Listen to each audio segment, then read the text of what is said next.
Hi there. I want to see if I can get a reservation at your location for Thursday night.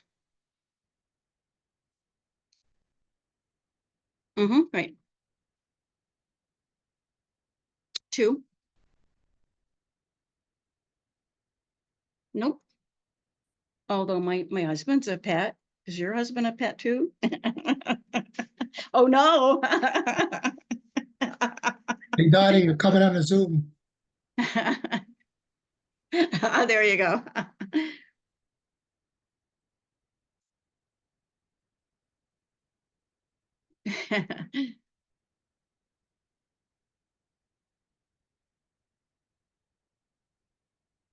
No, just standard. We just find ourselves going through your area all of a sudden and wanted to try out a Best Western for a change. So it can be either one king or it can be two queens. Yes.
This is Bill Rowinski. We'll wait a few minutes for Mark Parker before starting.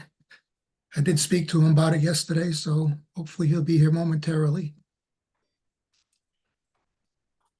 Bill, who is iPad 2? I don't know.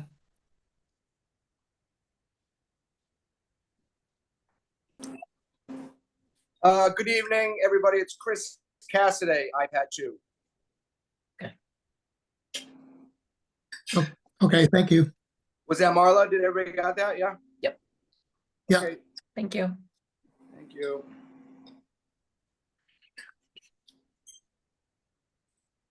Chris, you can put yourself back on mute. I wish I could, Marla, but we've lost all. And there. All right. Agree with you. Mark is coming through now.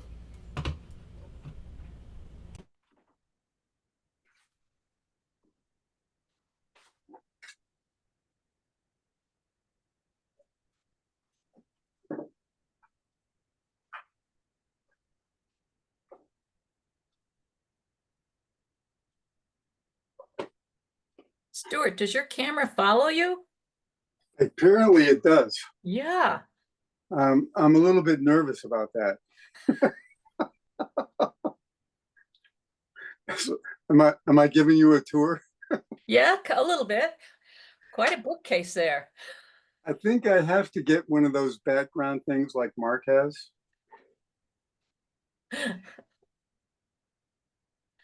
He'll have to show you how he did it. Well, I don't know.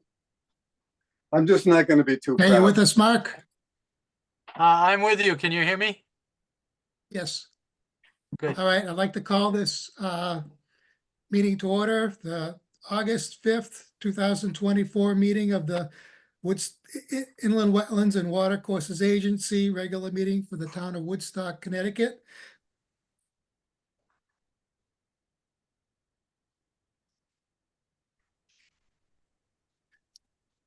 Bill, you froze. Did we lose?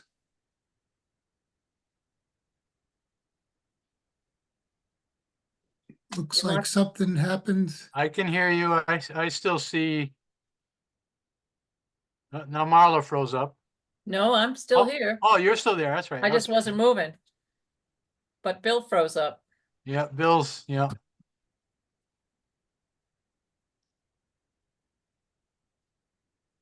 We'll just wait for him to sign back in. Yep.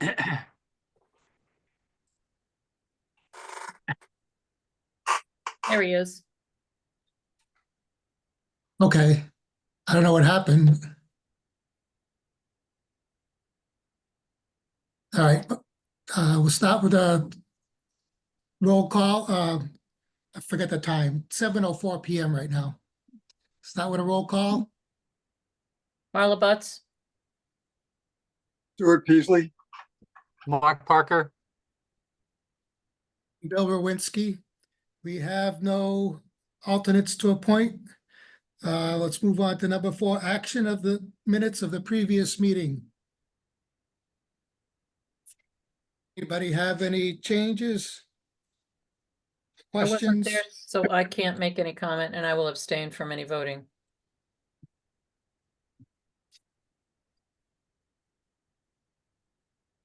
Do we have any idea about the video recording? Something happening to it? That's not the first time that's happened.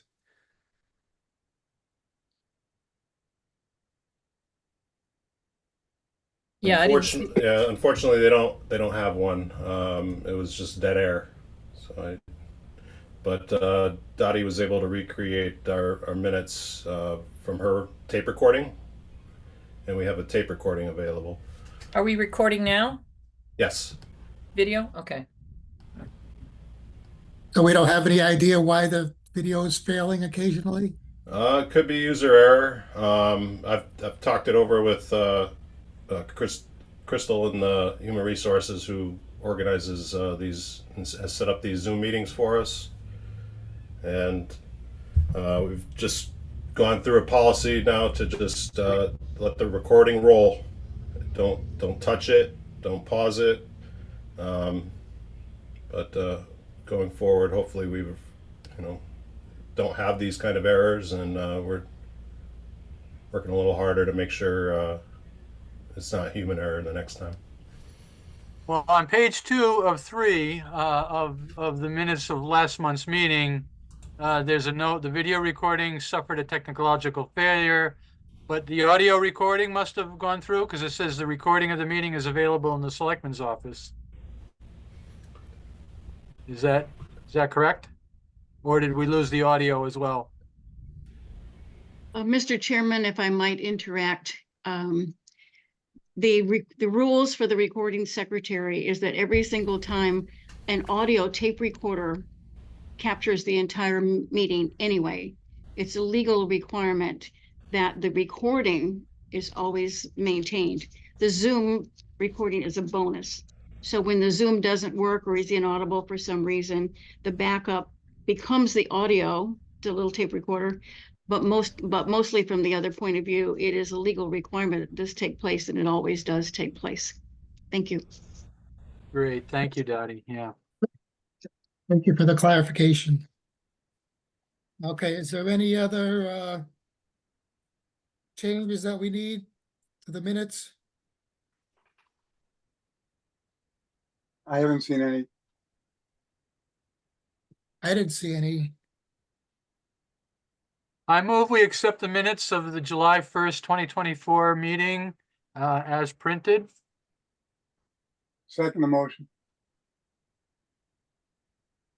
Motion been made by Mark Parker to accept the minutes or approve the minutes for the July 1st, 2024 Inland Wetlands and Watercourses Agency meeting, seconded by Stuart Peasley. Is there any further discussion? All those in favor signify by saying aye. Aye. Aye. Aye. Opposed? Abstain? Abstained, Marla Butts. Okay. The motion passes. Thank you.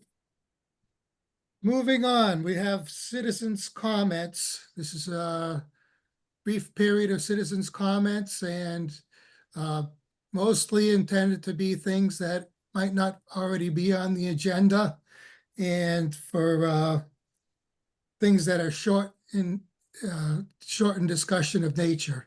Does anybody have any citizens' comments at this point?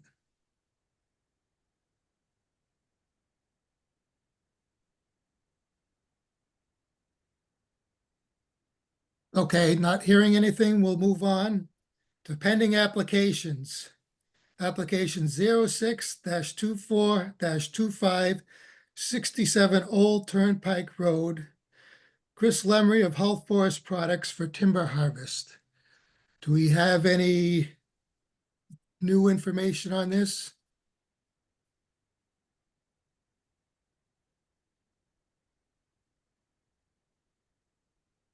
So Chris said he would be here. This is Dan Malo. But he had sent me some state statute referencing where he's allowed to enter into oral contracts. So I sent him an email back. He has an oral agreement with Douglas Builders at Old Turnpike Road, this particular parcel, to use skid trails, which were approved under a previous timber harvest request for the abutting neighbor's timber harvest request at 67 Old Turnpike Road. He referenced this particular state statute that's highlighted on your screen as that he's allowed to enter into these oral contracts. So I don't have a problem with that, but we don't have any type of testimony, written or otherwise, to verify that. Dan, did you call Eric Bassick at the phone number given in the application to verify that he has an oral agreement? No, I'm sorry, I did not. Okay. Problem is that if we don't have any testimony, either written or oral, then to me, it looks like the town is giving this forester permission to go on somebody else's land to do his harvest. And we don't have any verification that the owners are under agreement that that's okay.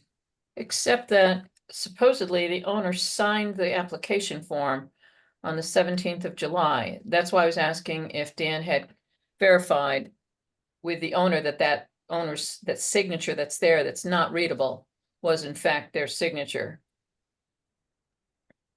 Because they have granted permission if that is Eric Bassick's signature.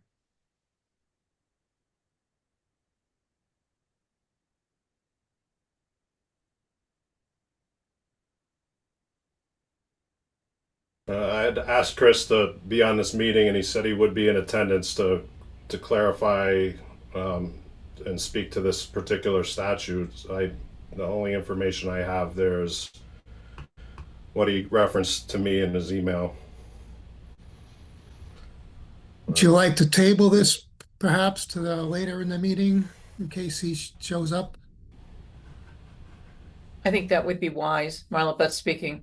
But even if he doesn't show up, we could do a conditional approval that says that no work can begin until Dan Malo verifies with the property owner that there is an agreement, verbal or otherwise. So would you Yeah, like to move on? I move to table this to the end of the application for applications, move at the end, before we get to administrative business. Yep.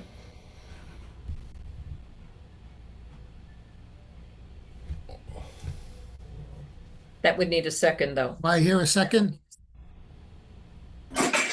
I'll second it. Stuart Peasley.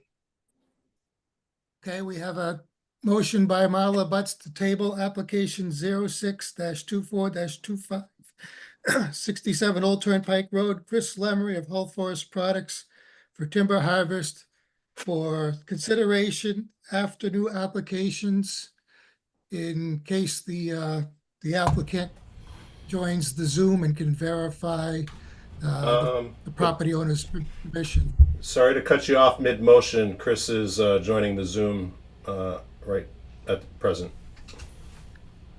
Then I Did you withdraw hear the that? motion. Oh, hold on, we're not muted.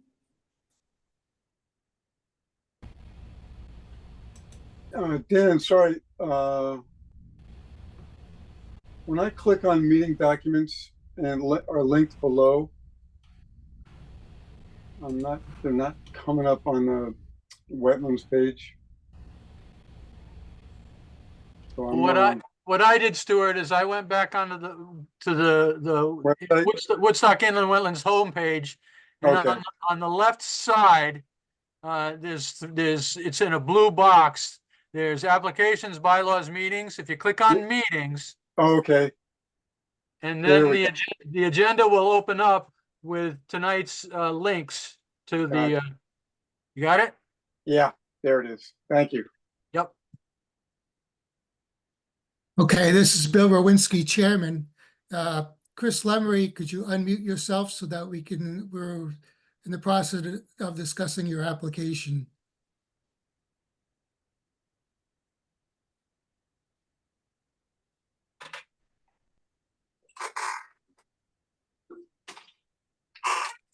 Chris, you're with us? Can you hear me? We hear you Yes. now. Hey, everybody. Sorry I'm late. Okay. We need to have at least an oral testimony for you that you have permission from the Douglas Builders to use their property for Mr. Bassick's harvest. Yes, sir. Under the under my licensure of supervising forest products harvester in the state of Connecticut, it allows me to conduct oral or written agreements with the landowners in terms of harvesting forest products. So do you in fact have that agreement? I do. There is no written agreement. There is an oral agreement between me and Nelson Douglas to use his property to land the logs in order for us to access them. Okay, that's what we needed. So Chris, this is Mark Parker. So when I'm looking at your plan map, the property to the left of the BSEC property, that's the Douglas buildings that you received prior approval from? Yes, sir. Okay, all right, good, all right. Yeah, as you see there on the map there, the landing is going to be with the landing there that is now pre-existing from the last harvest there. And then the trail kind of peaks its way around so that we don't really have to continue to use his gravel driveway. And then it peaks back around and he's going to go through another area down on the southern part, on the southern piece of that 11 acres there or so.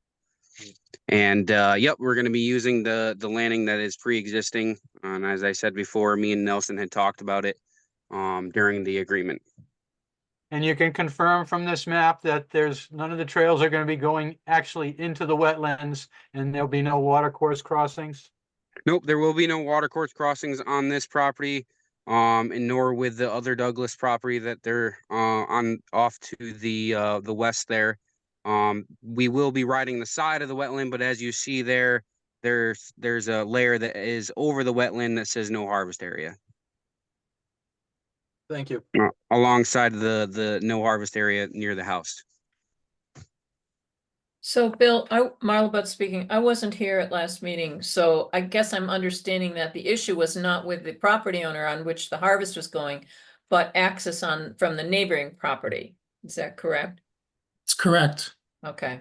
We just needed verification because as I said before, unless somebody disagrees with me, if we don't have that verification of the abutting property owner allowing that, it looks like we're approving to use the neighbor's property. We as the town are approving using the neighbor's property for the harvest. Okay. Understood. Now, So I is think- I'm willing to answer any other questions if you guys have any other thing. No, I think we're all set. I would entertain a motion on this application.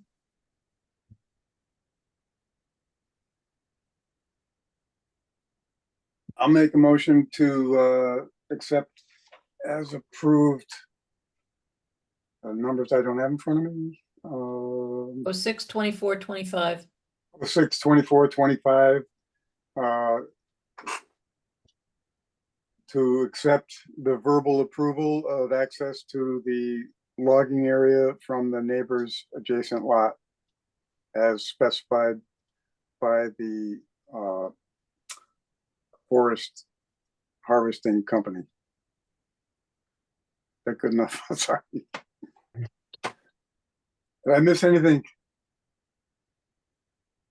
I think what you were looking for was a move to approve a request for use permitted as of right for timber harvest for application 06-24-25 to 67 Turnpike Road, with the understanding that the access from the neighboring property is under a verbal contract with the harvester. I couldn't have done it better myself. So you move that way? That's the way you want it said, Stu? Yes, please. Thank Then you. I'll second the motion. Okay, we have a motion by Stuart Peasley, seconded by Marla Butts to approve as a use permitted as of right of application 06-24-25, 67 Old Turnpike Road, Chris Lemry of Hull Forest Products, timber harvest as presented and based on the testimony of Mr. Lemry that he has an oral agreement with Mr. Douglas. Is there any further discussion? All those in favor signify by saying aye. Aye. Aye. Aye. Aye. Any opposed? Abstain? The motion passes. The application is approved. Alrighty, thank you for your time, everybody. Yeah, thank All you right. very much, Have a Chris. Good night. Good night. Good night. Moving on to new applications. Application 04-24-26, 60+0 Sheldon Road. Chris Cassidy for Miller Family LLC Timber Harvest. Good evening, everybody. Chris Cassidy, Forester, representing Matt LaPriest Logging tonight on behalf of the Millers. And we're here to review a selective timber harvest. This parcel was harvested probably about 25 years ago, around the same time the Young piece was done, which we met upon a couple months ago. The map is probably the easiest thing to look at now if we had any. Yeah, perfect. So some of this wood is going to go down through Young's, and I suppose we could provide some sort of agreement when the time comes to the north of the property to alleviate that one wetlands crossing you can see by the block in the northernmost part of it. It's an existing network of trails that goes down to Young's Field. So that's even further north with the arrow. Yeah. Yes. Yep. The rest of it will go out through Sheldon Road in various locations. That's Castle Rock Road that continues in Sheldon Road. I guess at one point in time they were the same. They don't continue anymore. The bulk of the property to the south of that is in a pasture area. And we're doing a very light thinning in there just to improve the silvopasture qualities of that. He does run heifers through there. The northern part is to be a selective harvest to promote the uneven age management along with what's been going on out there. The crossings that are involved are shown with the white star, and it is an existing agricultural crossing. So just temporary in use and probably won't require any mitigation as it's, gravel and no moving water through the crossing there. So I guess I can field any questions, but par for the course, we're here seeking a jurisdictional ruling that this is permitted as use or right. Bill Rowinski, just one question. Do you know the status of Sheldon Road? Is that a town road or? If that was geared towards me, I'm Right. not sure. It does have a street sign on it. It only services the Miller's home. I don't know if that's a town road or not. Yeah, I'm sure Mr. Miller was the answer. Yeah. It would be helpful if you also included a locus map on this, because I'm assuming Sheldon Road comes off of East Quasit Road. Is that correct? That's the road you see by the fields to the west of that. Yep. On the Yep. left. Okay, yeah. Yep. Because a locus map, which kind of draws you back a little further out from the property so you can see its relationship to other surrounding properties. So that's the only Yeah, thing. they're handy. They're handy. I certainly could provide that if you needed that. Oh, Bill Rowinski again. Do you already have a verbal agreement with the Youngs to come out their property too? Yeah, we do. Yep.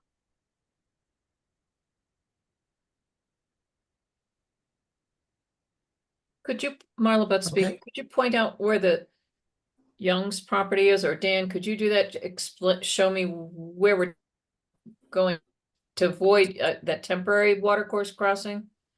So it's all the way to the north, right where he is there, and up in that northernmost corner, you can see the indentation and that road coming through. Yeah. That leads down to the Young. So the Youngs own both sides of that L, so to speak. Okay. And then it's Woodstock Academy on the interior there. Okay. Yep.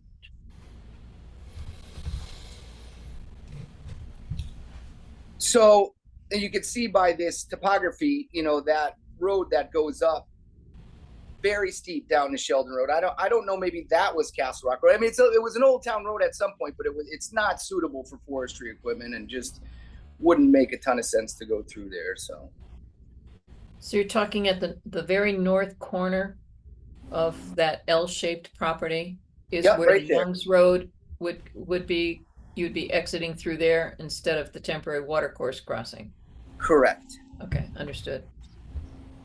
But I do like to permit that little crossing in case we had to, move equipment across it, or I'm glad I What kind of zoomed in. crossing would you I use? almost forgot it was there. Probably corduroy or a bridge just to go quick, because we're not going to move any wood through it. And it's a pretty defined channel there. So that'd be like a temporary bridge or? Yeah. Well, you're talking about doing it in November, looks like. November. Yes, November. Beginning- Yeah. Yeah, so you're not yet into any high flow time, so you might be, is that got a permanent flow of water, or is that temporary, is that an intermittent water course? Well, it's got a trickle through there now, believe it or not. Oh, That wetland to the south there is pretty large, and okay, so it's that's wet year round, I would think. okay. Obviously higher and higher times of flow, but it's stony, and it looked like they poked through there once before. But Yep, should be all right. understood. So the gray shaded blobs that look rather smooth, that isn't a pond? That's open water. That is open water. Yeah, It's open water, okay. yeah. That's a Just man-made, agricultural pond with essentially a causeway through. Right. Yeah. So why didn't that get colored blue like the other water bodies? I don't know. I suppose I could. I don't know. I guess a wooded wetland to a forester is a little different than a lake, but yeah, I suppose that's wet. Okay. All right. So the blue area symbolizes the wetland soils. Okay. So did you get this from Yukon? Clear? That LiDAR image, I don't know where the heck it comes from. Yeah, I think it might come from Yukon. It's a tile that I import onto QGIS. It's all the state. And then I put a Google aerial image over it just to give it a little color and make that opaque.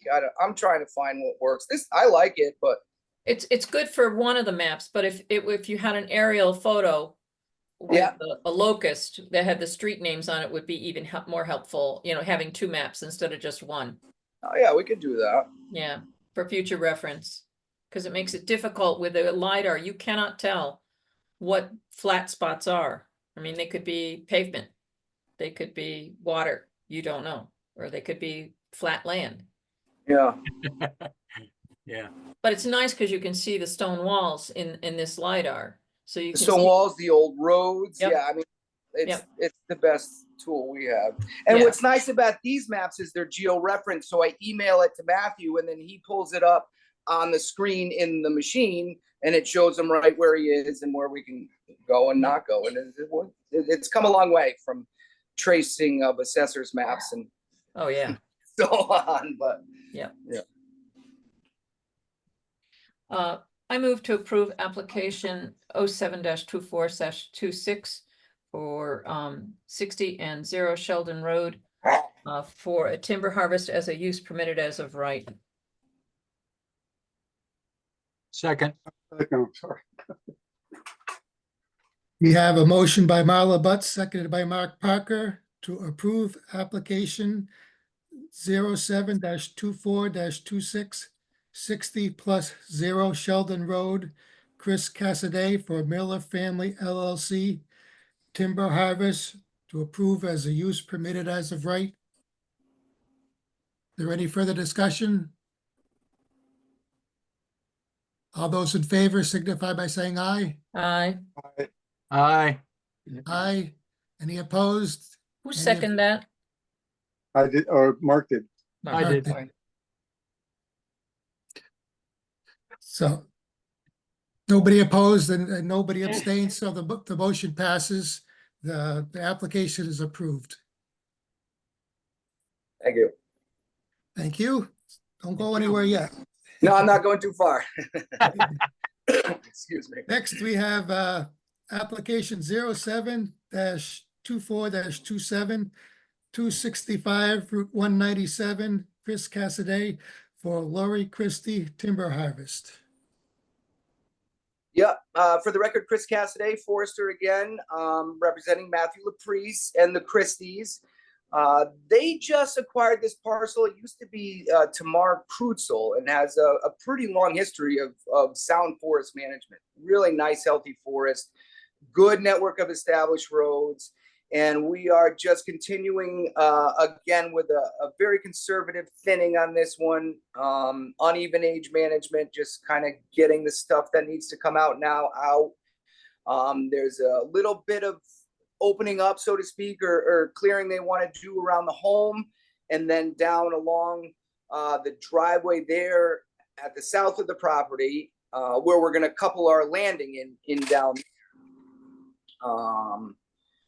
This aerial image, for whatever reason out that way, was awful when I overlaid it. So this, I think, is just a straight LiDAR map of the property, but it's entirely wooded except for that small field just to the what would be east of the house, kind of around that other clearing. Very dry, kind of your typical ground for there, north to south ridges, you know, some of the ledge pockets holding a little bit of water. You can see in the angle, the northern angle of that, that's an enormous wetlands that's up in there. But where we do have to cross, it's very suitable and used before. So quick with the bridges in and some corduroy, and I don't think we'll have any disturbance at all. What looks like a beak right to the west of where you are right there, and a steep ridge. At this point, we are not going to do any harvesting in there. That is very steep, as you can tell by the LiDAR, with a stream right through it and no good place to cross it. So unless I can secure some access out to Prospect Street, you know, I'll come back with an amendment to do that. If we can get that for that little bit of wood, we might not be worth the effort. So at that point, that's a no harvest area. So I guess I can field questions. Earlier, Bill Rowinski again, earlier I'd counted 4 temporary crossings. I'm not picking out the 4th one right now. 2, one above the house, and I don't know where the 4th one is. Did I say 4? No, that was my count, so maybe I miscounted or something. Yeah, I don't know. They're all on there. Yeah. Yeah. So I do have a question for Chris. So I'm looking at the town of Woodstock's GIS, and the 2 crossings that are to the north on this property are in fact draining a very, very large wetland system. Yeah, you can see it on the map. Yeah. Well, I can see it on the aerial photography. So those 2 crossings, how are you going to cross those with the temporary crossings? Bridges is what I said earlier, Marla. Those are definitely going to need, you know, temporary timber bridges to make sure the water flows. And, you know, if we were to ever have an episode, so the lower of that brook is what we're crossing. That higher one is not going to be crossed. What do you mean the higher one? What I'm not going across that. We're not crossing that one. Which one? The one where your finger is on the cursor or whatever. Okay. Right, but the one below that, yes, that one has a road system where it's indicated on my map, and those we're going to bridge and corduroy the approaches as needed. Okay. So while your description says, you know, you're going to use either corduroy roads or bridges for those, the 2 upper ones, you're going to be using temporary bridges, and then the lower one, the one that's farther south, could be a corduroy. Is that what you're saying? Well, no, Marla, what I'm saying is the one to the top, we're not crossing it. And then there's the one right, you know, below the beak, so to speak, with the 2 crossings on it. Those 2 are both going to be timber mat bridges. Okay. And then if you look down around the corner to the east and kind of the middle, right above the house, there's a Yep. crossing. That's a Yep. very narrow channel, and that's kind of a anthropogenic wetland pond thing up at the top that's all drained off. That doesn't seem much. That I can get away with corduroy there. Yep, understood. Understood. It's But a- bridges are not to access that, what I call the beak there to the west. I mean, it's too much. We can't do it. So unless I can pull the wood out the other way to Prospect Street, we're not even gonna go back there. Oh, I see. And I You're think gonna abandon that's it. the one, and I think that's the one that handles a ton of water. Whereas this wetland you can see on my map here in kind of the neck of this thing, yeah, and above all, Yep. yeah, that one too. You know, but you're right, they do handle a lot of water. Yep. So yeah, your map doesn't show a crossing across that most western water course.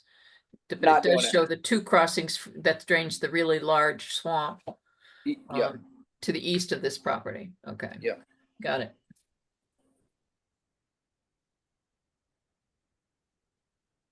I'm all set. Any other questions?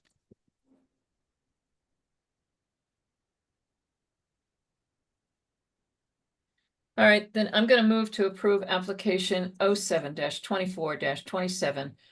Route 265, Route 197. For Chris Cassidy to do use permitted as right timber harvest for Lori Christie. Map block lot 5701, block 05, lot 18. I'll second the motion. Okay, we have a motion by Marla Butts, seconded by Stuart Peasley to approve as use permitted of the right, application 07-24-27, 265 Route 197. Chris Cassidy for Lori Christie Timber Harvest on map 5701, block 05, lot 18. Any further discussion?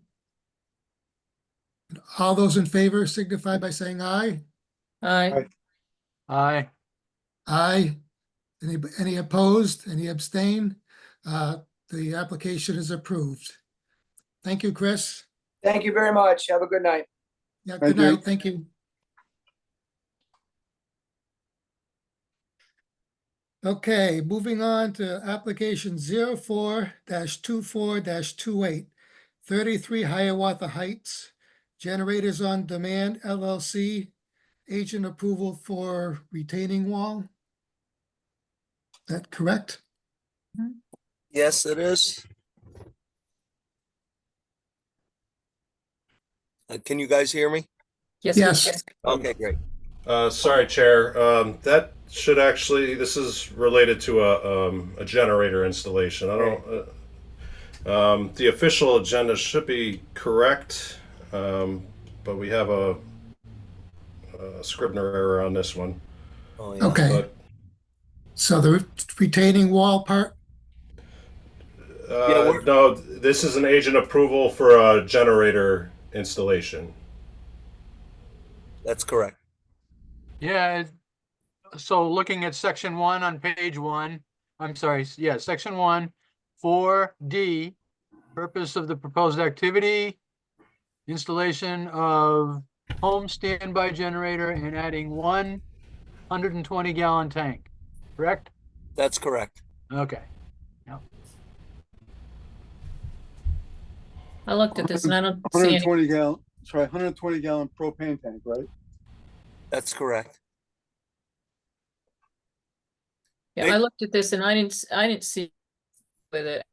There's Okay. there's not going to be any excavation. Mhm. No, none of the soil's going to be really interrupted. We're going to level the level, basically level the level area for the generator. We'll set it on a precast concrete pad that we bring in. We set the generator on that. And then from there, the conduits and the gas piping will be all above ground. So the limit of disturbance is basically nil. Yeah, this actually probably could have gotten covered as maintenance and enjoyment of a residential home. But you have paid the $95 already, it looks like. I Is think, that- I think that the customer's been difficult in the past, and I can understand why they would want the i's dotted and the d's crossed. That's all. I Okay, think that's why we're here. We're following, procedure and, Yep. making Yep. sure that we get it done right. so I would move that application 04-24-28, 33 Hiawatha Heights, map 7272, block 34, lot, well, OD11, for the installation of a generator and 120-gallon propane tank be processed as a wetlands agent approval. Second the motion. Uh, Turkey. Bill Rowinski, just for clarification, that big curved line on the map is the water. Mhm. Yeah, that would There's be the water. line. Okay, We're almost 100 feet from that. It's Yeah. 90, it's like 95 feet. Yeah, I saw that the health department had some requirements on that to make sure. Wait a minute, I'm thinking of another application. Never mind. Thinking of the next one. Yeah, okay, we have a, it's just barely in the review zone. Yeah. Which, because it's next to a water course, is 125 feet. instead Okay, of well, 100 feet. thank you for that clarification. so we have a motion by Marla Butts, seconded by Stuart Peasley to application 07-24-28, 33 Hiawatha Heights for generators on demand as a wetlands agent approval. Thank Ready you so further much. discussion? Is there any further discussion? Nope. All those in favor signify by saying aye. I Aye. Aye. Opposed? Any abstain? The motion is approved. Thank you, guys. Yep, thank you very much. All right, have a good night. Good Night. night.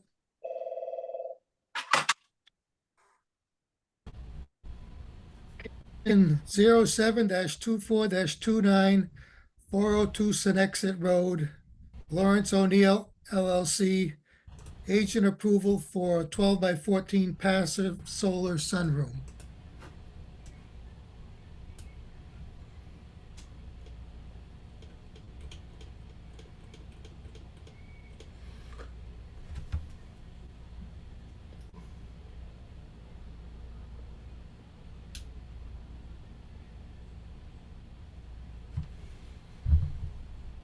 The map that accompanies this is a little bit difficult to see what's going on. go to page 5 of the application form. That's looks like the full scale plan. It shows the scale of everything.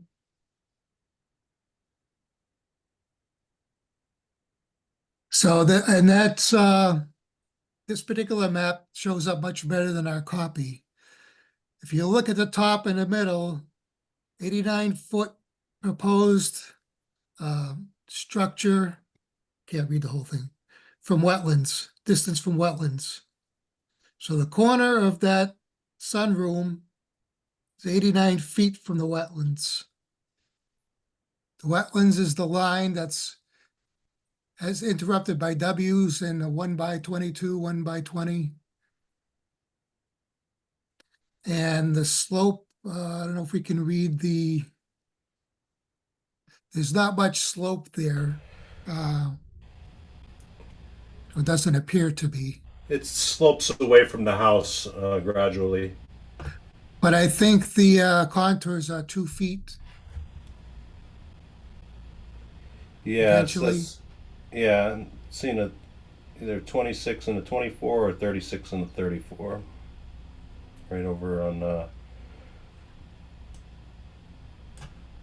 36. Oh, there's So Dan, is the copy that you have in the file the full-scale plan, the one that we are showing on the screen now? Do you have it as a full-scale plan?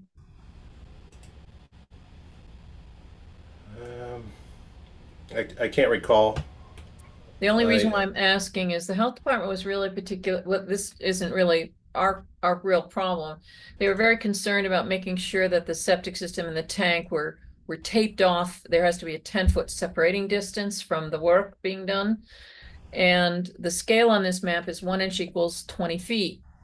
So the dimensions on the carport were 12 by 22. And when you look at the separating distance for the proposed well that listed as 75 feet, if I go and try to figure out, okay, how big is, has this been drawn to scale? Has the sun porch and the carport been drawn to scale? Because you could be able to draw it to scale based upon the information that you have there. And the other thing I noted was that the connecting line, this is not an as-built of the septic system. This is the design for the septic system. It looks like a corner of the connector, the pipe from the house to the tank is going to be underneath the carport.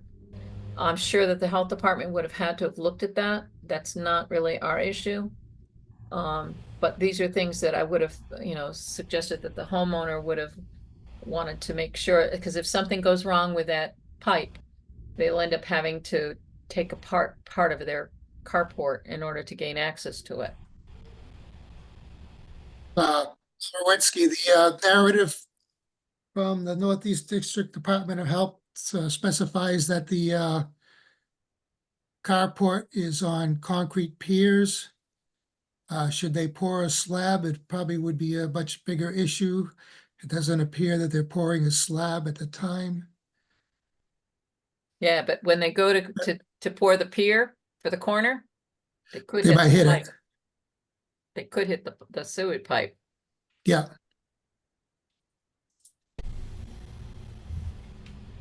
Anyways, that was the only thought, but that's part of the health department's responsibility. Because of the separating distance that's here, I don't see this as going to be a problem from a wetlands point of view. Because if something happens to that connecting line between the house and the tank,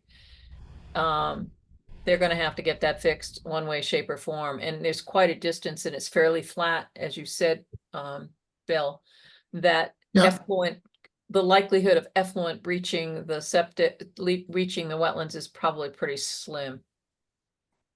It probably get reabsorbed into the ground.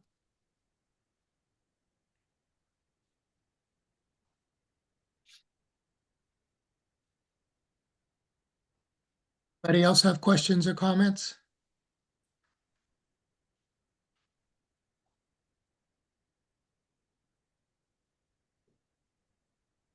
So I can communicate the commission's interest in that septic line to the applicant if you guys would like. that's part of the health department's. I don't know, since I don't see a potential effect to the wetland system, because how far back are we from that wetlands boundary? You're quite a distance. You're at least 100, 89. huh? What'd you say? So it's 89 feet from the proposed sunroom plus the 12 feet, 101 feet from that corner of the carport where that line runs. Yeah, but if it fails, it could be running in the westerly direction. Yep. So, and that's even farther distance. So I don't see as how that would actually affect the wetlands, but it could affect the property owners. And Dan, I have no problem with you informing the property owners of those concerns, but I don't think it makes a difference. I think this application could be processed as a wetlands agent approval. Bill Lewinsky, the only thing is that if it's not an as-built, it could have been done otherwise, so. That's correct. The line might not be as shown on the plan. But that's why the health department wrote the approval the way they did. They said, Yeah. item 3, the septic system is to be taped off during construction to ensure that property distance is maintained. And that they said there had to be a minimum of 10 feet from the existing tank and the leach field. With the proposed, so they're gonna have to verify, it says the owner needs to verify the exact location of the septic system. So they've already set that out as a requirement for their approval for the B100A. So that's really their responsibility. If Yep. something, I agree. so I'm gonna move to process application 07-24-29, 402 Senexic Road, map 7282, block 55, lot 24F, for the construction of a 12 by 14 passive solar room and 12 by 22 carport as a wetlands agent approval. Second the motion. Stuart Peasley. Here we have a motion by Marla Butts, seconded by Stuart Peasley, to approve application 07-24-29, 402 Senexit Road, map 7282, block 55, lot 24F. Approval for, as a wetlands agent, approval for a 12 by 14 passive solar sunroom and carport. Any further comments or questions? All those in favor signify by saying aye. Aye. Aye. Aye. Any opposed? Any abstain? The motion passes. It is approved to process as an wetlands agent approval.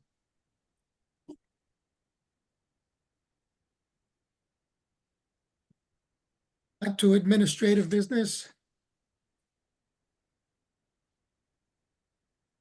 I have no correspondence to share with the commission, except Marla and I, there was an invite to a DEP open house that went around first the first selectman, and then he sent it to you guys earlier in the month. Marla and I went out there this, was it last Tuesday? Tuesday. And they had was it managers, new hires, an assortment of staff, posters about particular projects. It was brownfield remediation, municipal wastewater posters. Marla is a celebrity in this arena. And there's lots of good introductions, good conversations. Well, with a well-earned reputation. Yeah. I'm sorry I couldn't have made it. I would have seen a lot of people that I would have known as well, so. You would have, there were people that I saw that I recognize their face, but it's been so many years. I Yeah. couldn't remember their names. Well, I'll be going to the DEP picnic next week, so. Oh, then you'll see a lot of people then. Our finance officer is on vacation this week and last week, so I don't have our most current financial numbers, but I'll be tapping into that for the vehicle mileage reimbursement. I've got, before we get into our agent report, I know we've got Donald Gagnon here from Solaire to talk about his pond. I don't know if we want to jump ahead, or my agent report could be quick, but I think he's been waiting a little while. Everyone okay with changing the agenda? Sure. Fine. Okay. Okay, Mr. Gagnon, could you unmute yourself? Okay, so I'm on the video and I'm unmuted. Perfect. Yep, okay, we hear you. Okay, thanks so much. What I'd like is a little bit of direction. I've been in email contact with Dan Mallow, has been really helpful. He suggested I come this evening. In our campground, we have a 3-acre pond. that's in need of hydraulic dredging. It's got many decades of accumulated detritus, and now it needs to be hydraulically dredged. And so I just want some insight and some direction on how to go about getting the permits to do that, to get it dredged hydraulically, number one, and then to deposit the sediment. We have almost 400 acres, and there's a lot of areas in the camp where we'd like to deposit it, but I'm assuming there's restrictions and there's wetland and so forth, and we need to get some approvals for where we're going to deposit it as well. So I'm just looking at you folks for some direction so we do this appropriately and go through the right agencies and get the correct permits so that we dredge it legally and we deposit where it's appropriate and where it's approved. Marla Butts speaking. I have a question. Have you talked to any contractors that are familiar with hydraulic dredging yet? Yes, several. Okay. And have they talked to you about water handling, about dewatering of the hydraulically removed sediments? They have is one thing they can do. We call them pipes, but they're 100 feet long by 43 feet wide. They're more like giant plastic bags, but pipes, and he would pump it into that and leave it for 2 months. And he estimated the person I'd like to go with is New England Aquatic Services in Connecticut. And he estimated about 2 months for the water to drain out and evaporate, and we probably left with about 2,000 yards from the 4,500 to 5,000 yards.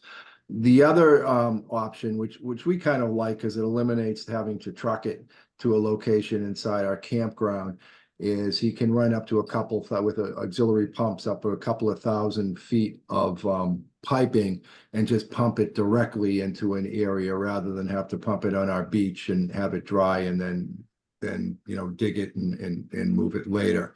So that's ideal for us. It may not be the legal thing to do. If it isn't, we'll do what's legal, but that's ideally what we would like to do, is identify a place in camp that would be appropriate to put that in. It's over 90% organic material that would be being pumped into there. And I don't know the rules on what is landfill or what can be filled in or so forth, but that's what I'd like some direction on, and someone to take a look and make sure we're doing this legally and appropriately. So I've seen some of these done in my past life, and so one of the first things that you're going to want to know is where your wetlands are. So you're going to want to have a soil scientist go out and at least flag the wetlands that you have.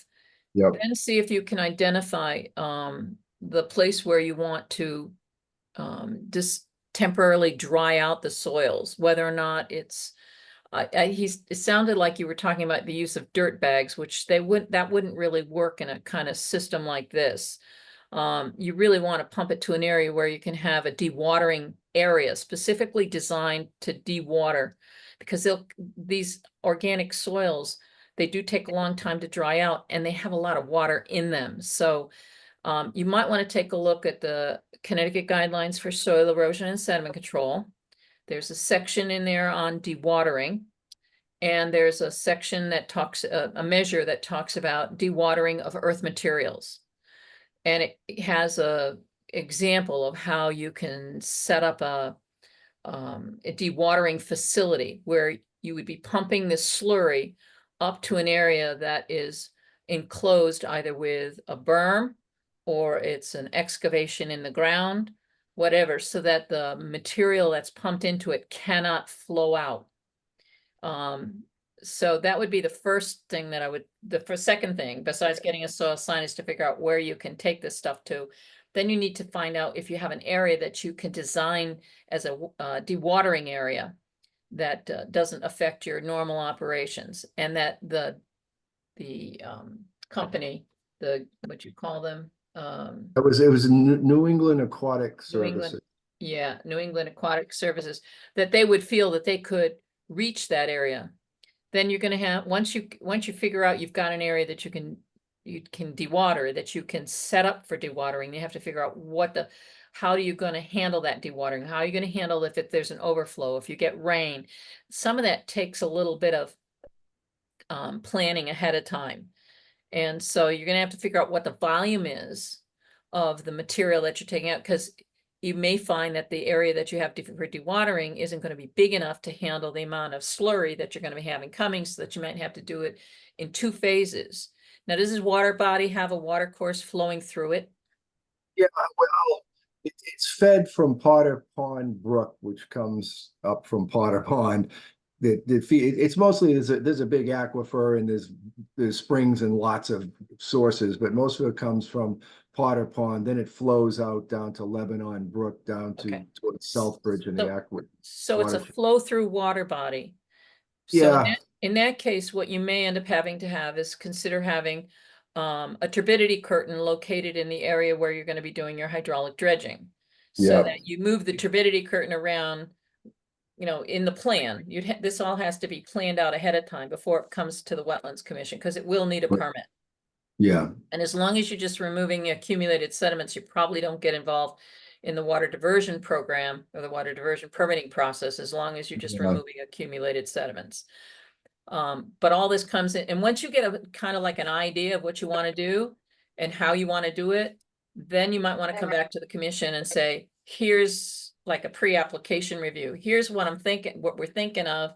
These are the areas that we have available. This is what we're going to do. These are the alternatives that we looked at, and then bring it back to the commission, because it's going to take a little while to plan this out.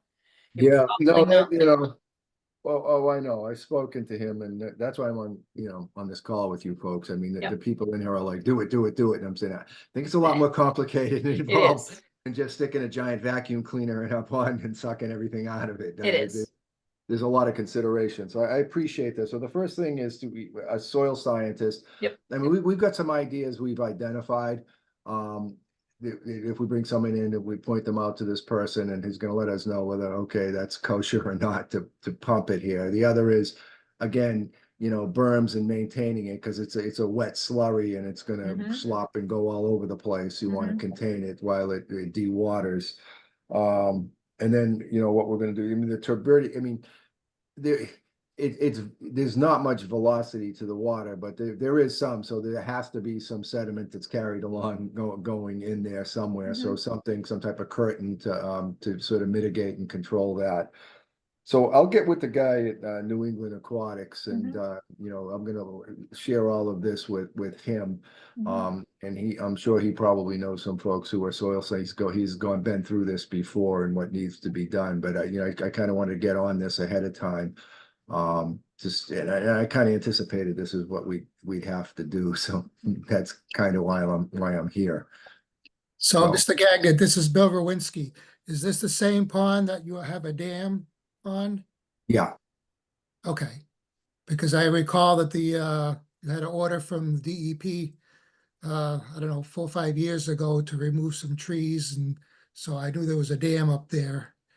Yeah, there is. It's been there for about 50 years, and so we fortunately found we had a permit for it. I don't know what's the worst or the best, but it's like a level 1, meaning if it ever broke, there'd be no loss of life or damage or anything from the. Well, it really. It's a B, from what I understand, it's a B hazard dam because there would be damage to property. There might not be Yeah, a but- loss of life, Yeah. but there would be damage to other properties and possibly a road. So that's why they're regulating it. Because you Yeah. have this outstanding issue that we are not regulating the dam issue, that's DEP. So you're gonna have to resolve that issue with dam safety, I think, before I would recommend that the commission have anything to do with any hydraulic dredging at this site. And the other issue with that, Bill Rowinski again, is that you might have to have an engineer look at the dam and certify that it's going to be able to hold up to the additional capacity of the water that it's holding back. I attended the inspection that 4 or 5 years ago. I accompanied one of the dam safety inspectors, so I'm very familiar, and I know they are. And so I know they'd be glad to hear from you again. No, We've been out there before. Yeah. We want to do everything correctly. I mean, if it needs some corrective measures, we'll do it. Yeah. So it's DEET or P that you have to contact. DEEP as in protection. Deep, like Connecticut deep, and say, you Yeah, know, we have yeah. this dam that they need to inspect it, that we want to dredge, which will probably give us an extra 1 to 2 feet of depth in the pond, and is this, you know, dam that we have sufficient to keep the water back? Is basically, so we want to do that before, well, we Yeah. can still get the soil scientists to look where we can deposit it. But we need to look at that, pull all this package together, then come back to this board with, you know, what is this, a permission to conduct a regulated activity form, with what we've done. Okay, well, I got a little bit of homework. I wish I got paid for this, but that's okay. I'm just volunteering. Someone has to do it. So, this is what I kind of expected. I just want to get everything, because everybody's like, okay, go get the money, go ahead and dredge it right now. I'm like, I don't think it's quite that easy, but you know, I'll do what I need to do it properly. And I appreciate this feedback and insight. Hey, Am I missing Bill- anything? Is anybody else I have to notify that I don't know about? This is Bill Rowinski. If you want to tell them, if somebody doesn't like what you do and you do it without the permits, they can file suit against you and have the whole thing, Yeah. you know, be put back to its original state. Yeah, no, Or we're not, that's otherwise- not gonna happen. We're gonna get all the permits. There's provisions for that under the Wetlands Act. For Yeah. that specific reason. Oh, I understand that. Yeah. So, okay, this has been good. Thank you. Thanks so much for your time on a Monday night. I will take all this info, share it with some of my colleagues here, then get back with New England Aquatics and see what they can do to help us, you know, navigate through all of this and get what we need to do and get it done. Well, that's all I have. Thank you again very much. This is Yeah. really That's helpful. good. Thank you. See from All you in right. the future then. Yeah. Yeah, you will. Thanks so much. Yeah. Thank you. Bye. Bye. Hi, Chair Dan Malo. We got Jose Macho here from Lake Bungie Tax District and Straub as well. Probably to speak about one item in our agent report. The commission had asked, let me get my video going. The commission had asked,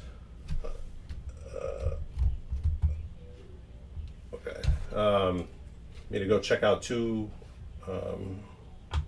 Bighorn and verify that what we approved is in fact what was built.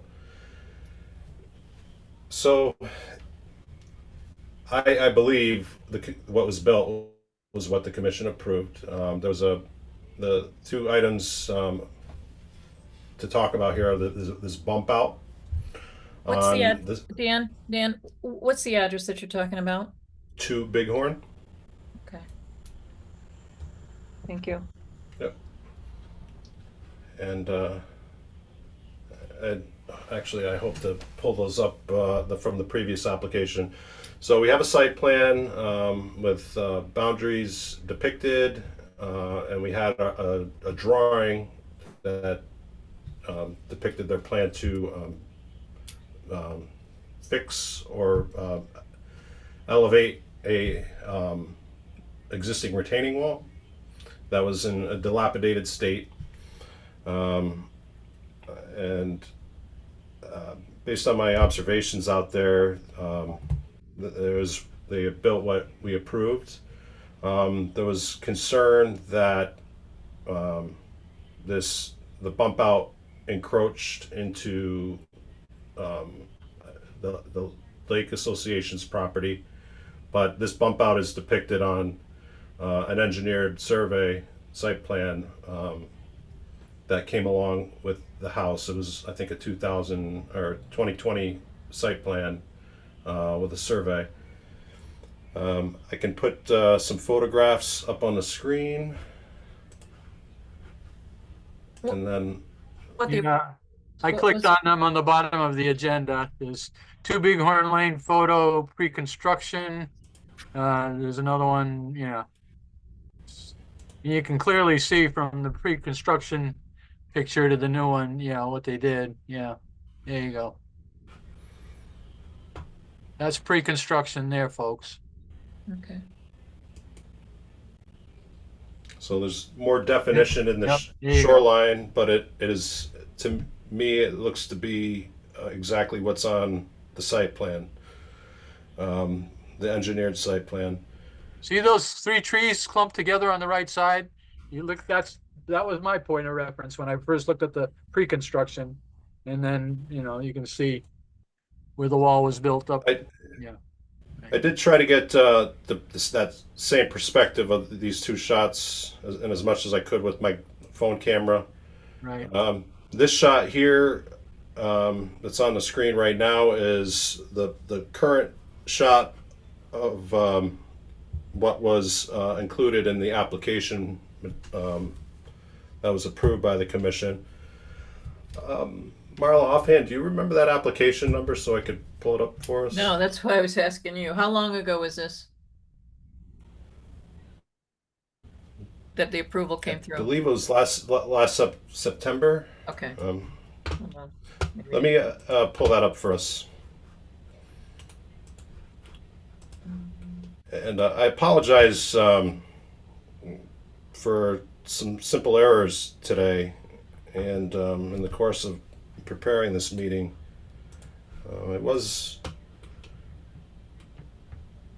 okay. A little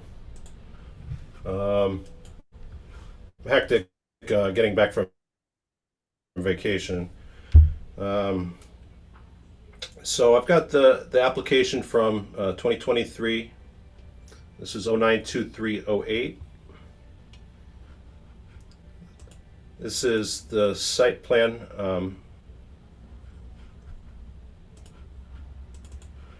which demonstrates the bump out.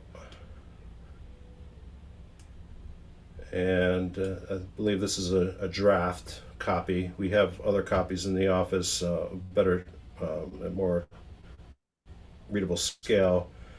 Greg Glaude did this work.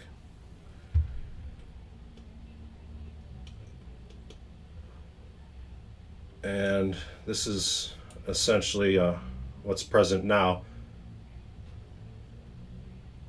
There is a strong slope from the top of the hill down these steps that you see here.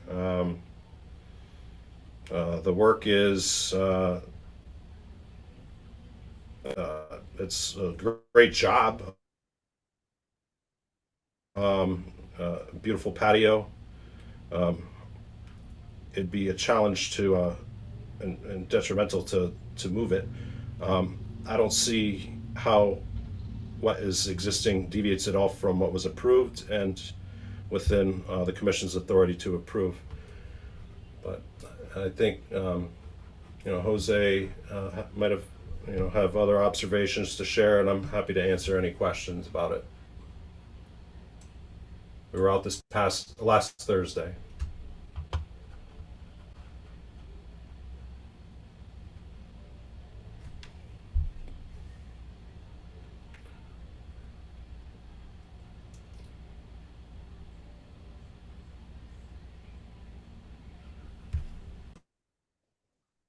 Yeah, so the drawing, the original drawing that we have, that the survey drawing, the one that's that one doesn't show the bump out the way it shows on the photographs. It shows where the dock is. There's a little bump out there. Well, the next page down it did. Yeah, but that's not the surveyed, Oh, okay. you see?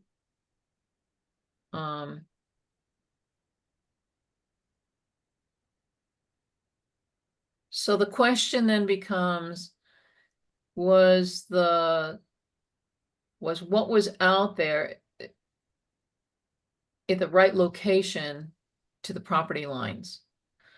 So the photographs appear to look like it's similar.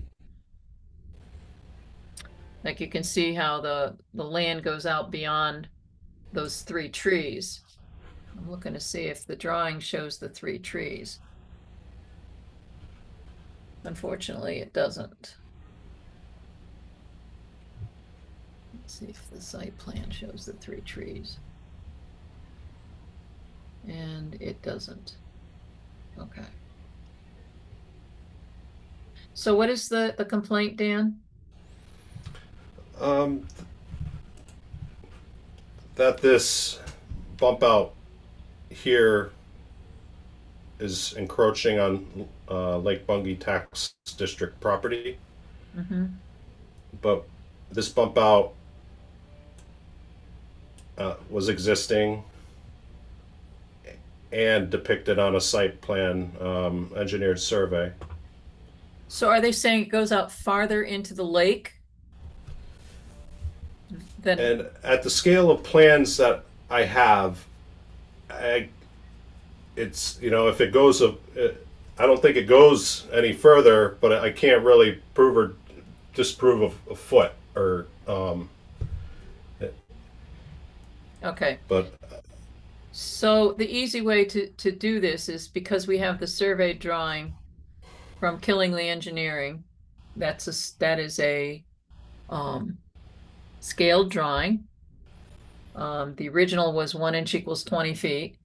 And you could take from the corner of the house with a tape measure and go out to where, how far the distance was to where the old dock was, which was the old bump out, and see if it matches the distances.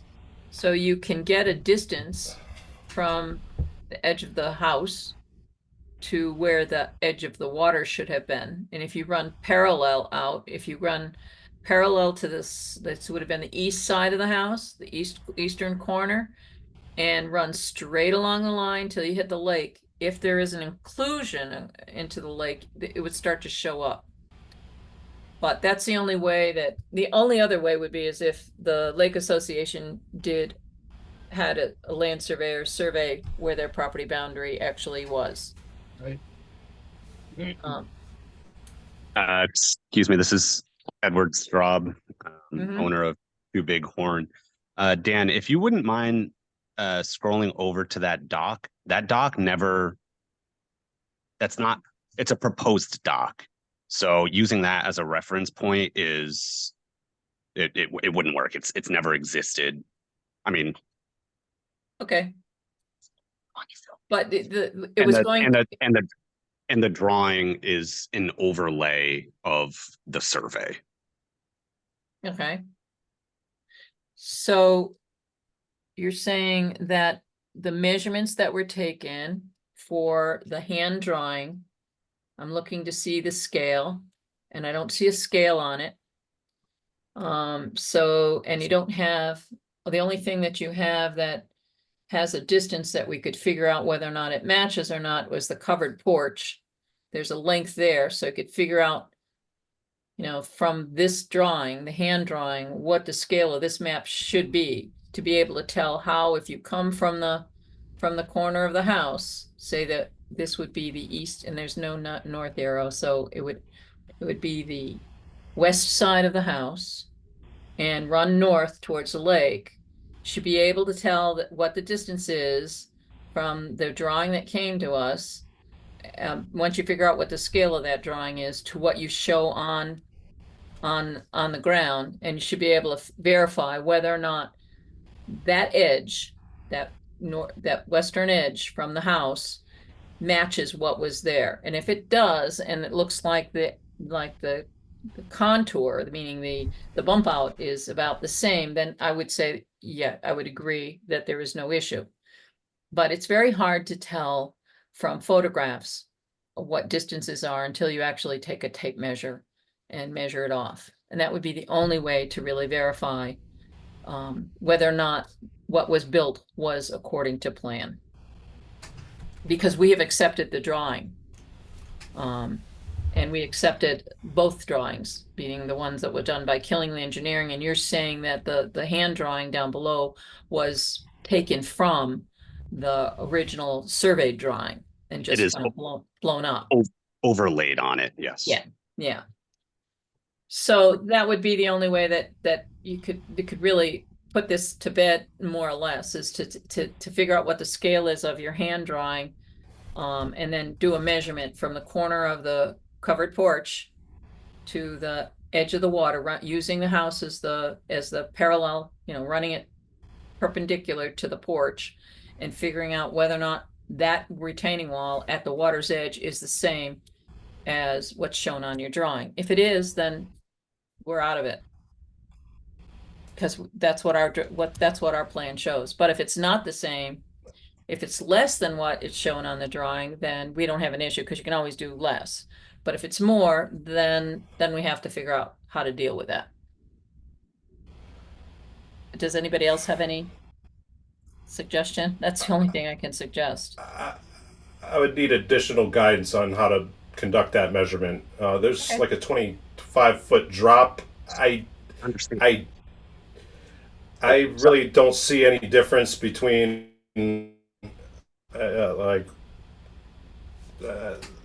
I guess being there. I mean, with my own eyes, any difference between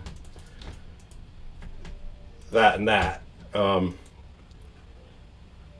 You'd have to get a surveyor's pole out there at the point and get a horizontal read from the house to there. So you basically want to get a straight across horizontal from the house out. You could The, do it the with elevations have also changed. This is the other owner of Two Bighorn Lane. So it would be hard to get that measurement as you were describing with the tape measure, because again, the elevations have changed from the construction of the new build on the house, and also on the elevations going down to the lake as well. Mm-hmm. So, Dan, how much of an intrusion is the Lake Association saying that they had? I was never given a number. Okay. I don't know if Jose knows that a number, or has any of his observations to share from our visit over there. To me, this looks the same, except there's definition. Mm-hmm. Mm-hmm. Yeah, I could see how you can make that opinion. That is correct. But since the Lake Association hasn't said how much they feel it's gone into, unless you can get a better feel for exactly what their complaint is, other than just saying, oh, it's gone out farther, we think it's gone out farther than what it was. Your observation from the photographs is probably pretty relevant. And unless they can come up with some better photography or better information as to what they think the extent of that bump out was. Jose is on this call. Are you able to speak to the amount of encroachment that you believe has occurred? Who are you directing that to? Jose, the building and zoning for the Lake Bungie Tax District. He met with Dan, myself, and my wife to discuss this matter on property during Dan's inspection. May I speak? Yes. So what was initially observed was a containment fence extending out into what appeared to be the lake. When it was done at a particularly low level time, that observation was taken from Laurel Hill Road, which showed a containment fence, excavating equipment down by the lake, suggesting that some of the property had been pushed out. That photograph, unfortunately, I have on my computer, but at the time when I communicated to Dan, there was a issue with loading the size of the picture, which did not go through. But I do have something to that effect. What also drew the attention of myself as well as the board members was that looking at earlier Google Maps and Google Earth views showed a more contiguous straight line from the adjacent property down to the dog beach and did not visibly show any type of bump out whatsoever.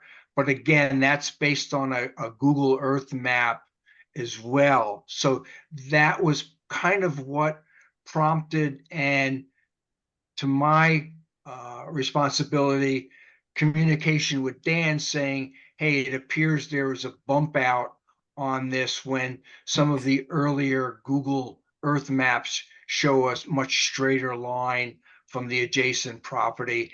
And again, the photos I took back in March when I made the initial contact with Dan, there was a containment fence erected with water visible and part of an excavator showing on that. Okay. Marla Butt speaking. I've pulled up the GIS from the town's website and called up the aerial photography from 2016, and you can't see anything through the trees really. But if you call up the 2016 topography, you can actually see the bump out on the 2016 aerial photography. So there was never a straight line there. There was always a bump out there. And so what you're telling us is that when the work was done, the lake was down. Yes. And It was, so that the high it was water still on level, a drawdown stage. That's correct. right. So it would have been appropriate to have the erosion and sediment control within a portion of the bottom. So you had it because the retaining wall was proposed to be at the edge of the water. So if you put on the contours, Dan, the 2016 tiled contours at the top of that list right there. Okay, now you can see the bump out. Yep. Like I said, we're looking at that, but Marla, to your point, when the photo was taken and through other observations besides myself, the containment fence, while the lake level was at a drawn down point, was still underwater. Okay, but that doesn't mean that the wall was built beyond the normal high water line of the lakes. So this is Maddie Straub. I can also provide some information on the containment fence. When the containment fence was put up, the water level was low for the drainage. Whenever this picture that Jose has, I haven't seen it, but I'm assuming that's at some point when the water level had started to rise. So when they started the project, the containment fence was not in the water at all. And then they actually had to hold off draining the lake, raising the level with the agitator. I don't know how you say that. But with the dam, because we were trying to finish. So whenever that picture was taken, I would assume it's as the water level started to rise. So regarding the size of the photograph that you have on your computer, I suggest that you put it onto a thumb drive and provide that thumb drive to Dan so he can copy it down. And if that's the evidence that you're using. It's visual. We were simply trying to confirm all of this as well. We understand that Google Earth maps may not have been completely accurate, showing a straight line, but clearly there were, myself and others have thought that there might have possibly been some encroachment onto the lake, which is what prompted, my initial conversation. If you want to, I have it on my computer. Can we do that with yours? Do you want to get access to my machine and you can pull it in and look at it? I don't know. You tell me. Are you calling in on your computer? Yes, I am. There's a screen share down at the bottom. Let's go through this. But there has to be given I don't know who's controlling the Zoom meeting to share the screen. Dan, I think that's if you. Jose has the highlighted green button at the bottom, he should be able to click on that. Okay, so all right. If you gotta I'm looking, have your I'm on my video Zoom running. meeting. Okay. Let's see what we can There should be a banner along the bottom of your screen. I got this co-pilot review, new notification. No, I'm looking at my bottom bar here on Zoom. This is This is a learning experience to me, so forgive me. Sure. At this You point in might my life, I'm not sure I can learn anything. you might have to be in a like full screen mode. I think It's all a- right, let me do that. Okay. Thank you, Dan. All right, here we go. Okay. I'm in a full screen mode. I can pull up, oh, share screen. Okay, there it is. Yep, there you go. Ah, okay. But So- you have to be showing your video. Your video All is right, on. let me pull that up. Okay.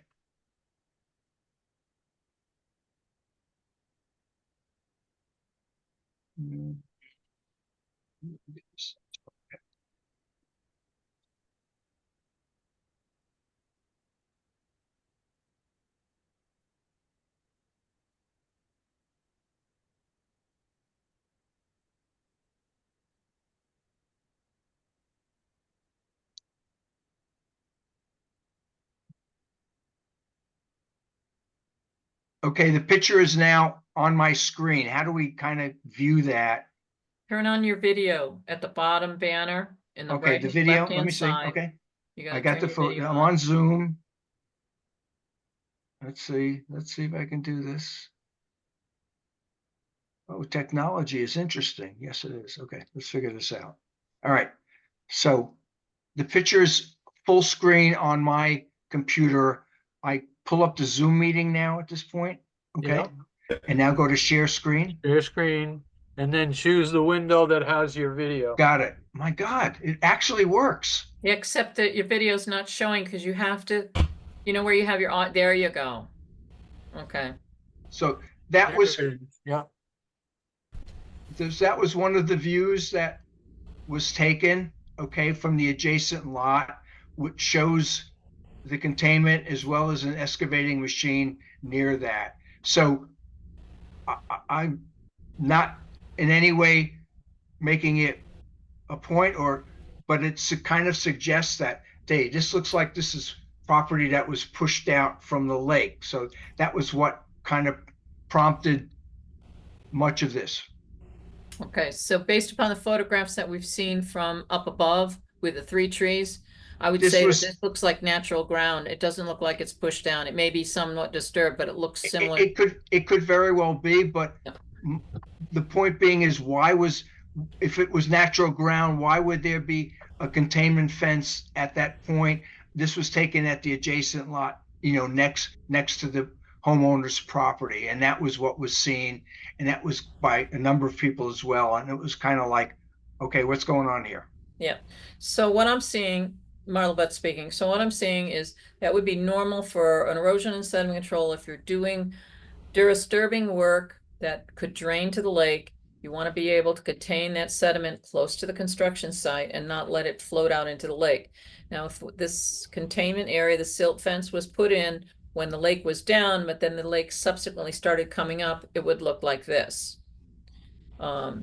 Typically, to be honest with you, from what I'm seeing here and from the other photographs, while it may have looked like there was a pushing out, I don't see the evidence to verify that from the 2016 contour map, from the survey map that they provided, and from the drawing that they provided, as well as the photographs that you have and what we just saw earlier between the before and after construction. It doesn't look like they've gone beyond it, to be honest with you. That's fine. And that is certainly acceptable. Okay. So then I would agree with Dan, that I don't see there's anything here to pursue on the part of the Wetlands Commission.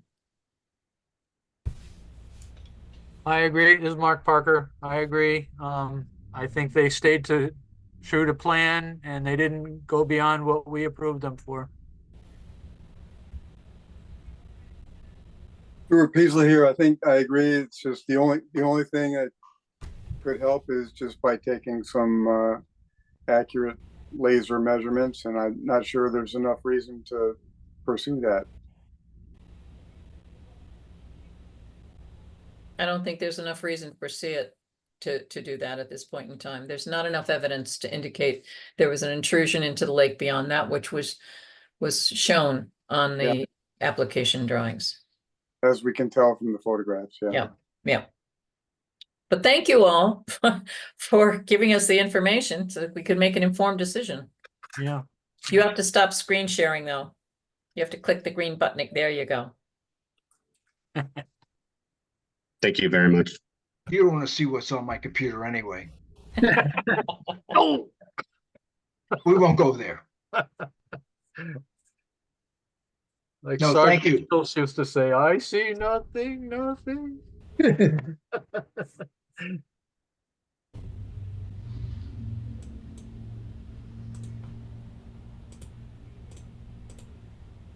I guess you're up, Dan. Okay. Let's see. So we just spoke to Bighorn. Just for permit numbers for the year, we're up to permit number 082429. That's 29 applications on the year. Last year we had 28 total. We've had quite a few timber harvests this year, so it kind of seems to inflate the number a little bit, but plenty of inquiries. Following up on, there was an inquiry on 644 English Neighborhood Road, where a septic hole in a front yard was noticed by neighbors that it wasn't adequately draining. I emailed the property owner before I went out of town, and while I was back, when I got back, I had a message that he's just working with the health district. They need significant sand and fill, and they're procuring the fill to bring the elevation up and ensure the proper drainage.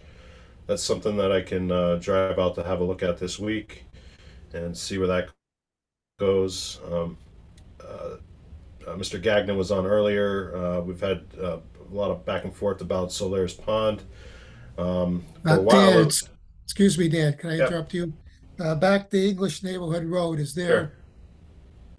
Sure. Could you also, if you go out there, check for whether we should be having a silt fence there? Okay. I mean, if it's a vernal pool, it might be a little bit difficult to see, but Yeah, from my photograph I took, I didn't see any hydrophytic vegetation. You won't if it's a vernal pool. And the wetlands, yeah. Okay, I'll see what's going on. It's not. There's nothing depicted on. There's wetlands depicted on this lot's site plan, but nothing in that vicinity. There's wetlands on the adjacent lot, but well enough away from this. But I can. If am I looking for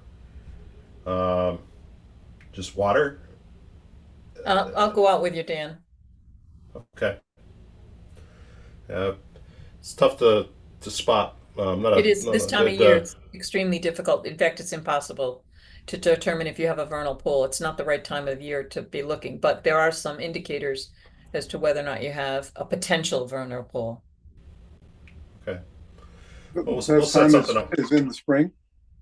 That's when the water table's high. That's when the breeding occurs. But usually by July, mid-July, early August, the pools are dried out. The amphibians have gone somewhere else. You know, they've developed lungs and go somewhere else. And the pool typically can vegetate it back in a lot of times with grasses, but the vegetation around the pool will indicate a high water table, so the root systems will be elevated. But the pool itself usually has next to nothing in it, maybe except some grasses that will grow up in the center.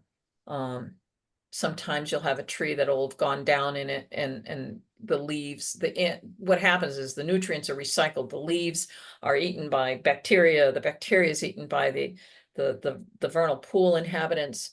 And then as they go to leave, the fairy shrimp go and estivate in the soil. So you don't see those. The salamanders and the frogs have all gone off into the woods or died because the pool dried up too soon. And some pools are not valuable vernal pools every year because they dry up too soon. In those cases, their value becomes a lot less. So vernal pools are not always consistent in their success. yeah, Bill Rowinski, the description, the stock description of vernal pool isn't always 100% accurate either. Yeah. Because I've seen vernal pools, evidence where you had water coming in and water going out, which goes against the standard definition, but still Yeah. there was plenty of evidence that it's serving as a vernal pool. Typically, those that have water coming in and going out can sustain fish. And those, you generally eat the eggs up, and that's why they're not successful as vernal pools. If there's a permanent supply of water, you can't have fish in a vernal pool. Yeah. So, no. Interesting. Thank you. Yeah, Marla, we'll set up something. Yep. Mr. Gagnon was on earlier about his pond that he proposes to dredge. Initially, that started as the pond was drying out, and it was a mystery why. They were trying to follow the source and see what was going on, and then it is recovered. Could be an obstruction, or there was a few possibilities that we discussed, but dredging was one way to alleviate it that I had mentioned to him initially. It might need to be dredged, and I think this is the approach that they're looking to do. Ultimately, to hopefully not have it dry up again. Still no new updates about Mr. Bentley's dam. Sent another email when I got back from my vacation, and no new response. Deep's open house and poster session. That was the Bureau of Water Protection and Land Reuse. It was on July 30th. Marla and I went out there, analysts, managers, inspectors from Deep Remediation, Water Planning and Management, Land and Water Resources Division. We're there. We conversations about brownfields, municipal wastewater, road salt, and it was a good meet and greet. And Marla knows a lot of people. All the directors seem to like, or high level staff there seem to congregate and have good conversations, and it's good to meet these people. There's a turnover at Deep, a lot of young people in the room. So I'm personally, I'm happy that there's still continuity with some of the people who have been there for a long time. Speaking of Deep, Woodstock's been pretty okay with the quarterly reporting, but Tyche really kind of derailed some of the quarterly reporting on the zoning side of things. So I'm working to get office-wise to get our quarterly reporting straightened out. So we collect an application, a fee in our application fees for Deep, $60 for each land use application. Every quarter we report to Deep the number of applications received that are wetlands permits, zoning permits, ZBA permits, special permits. We break it out and list which ones are exempt from submitting the fee, such as we don't take that fee for our timber harvest applications, which are uses permitted as of right.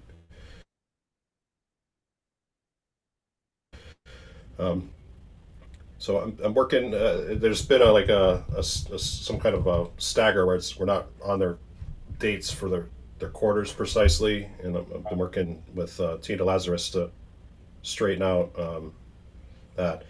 This town is the best I've seen in using that form and collecting the fee. I don't ever recall in Windsor Locks any mention of Deep land use quarterly reporting summary.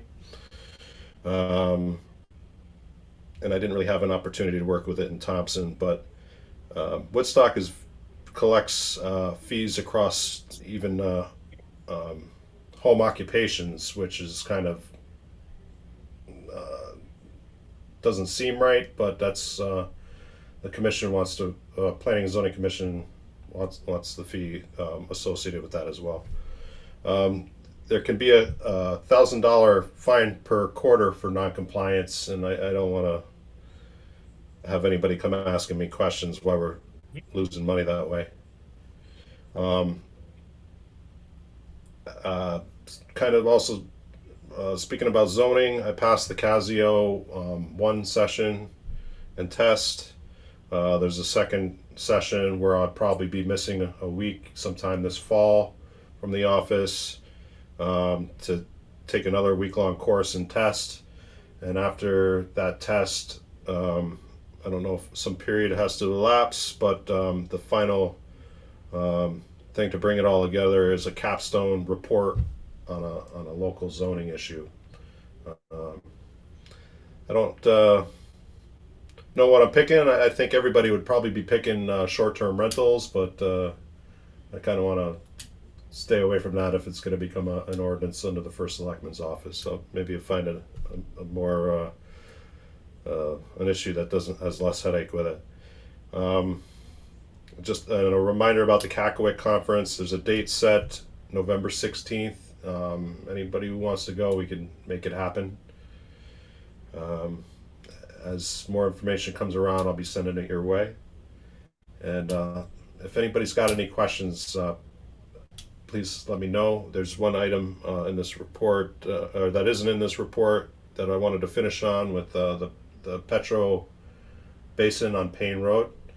Marla and I had a look at it after the deep open house, and I've got some pictures that she had taken.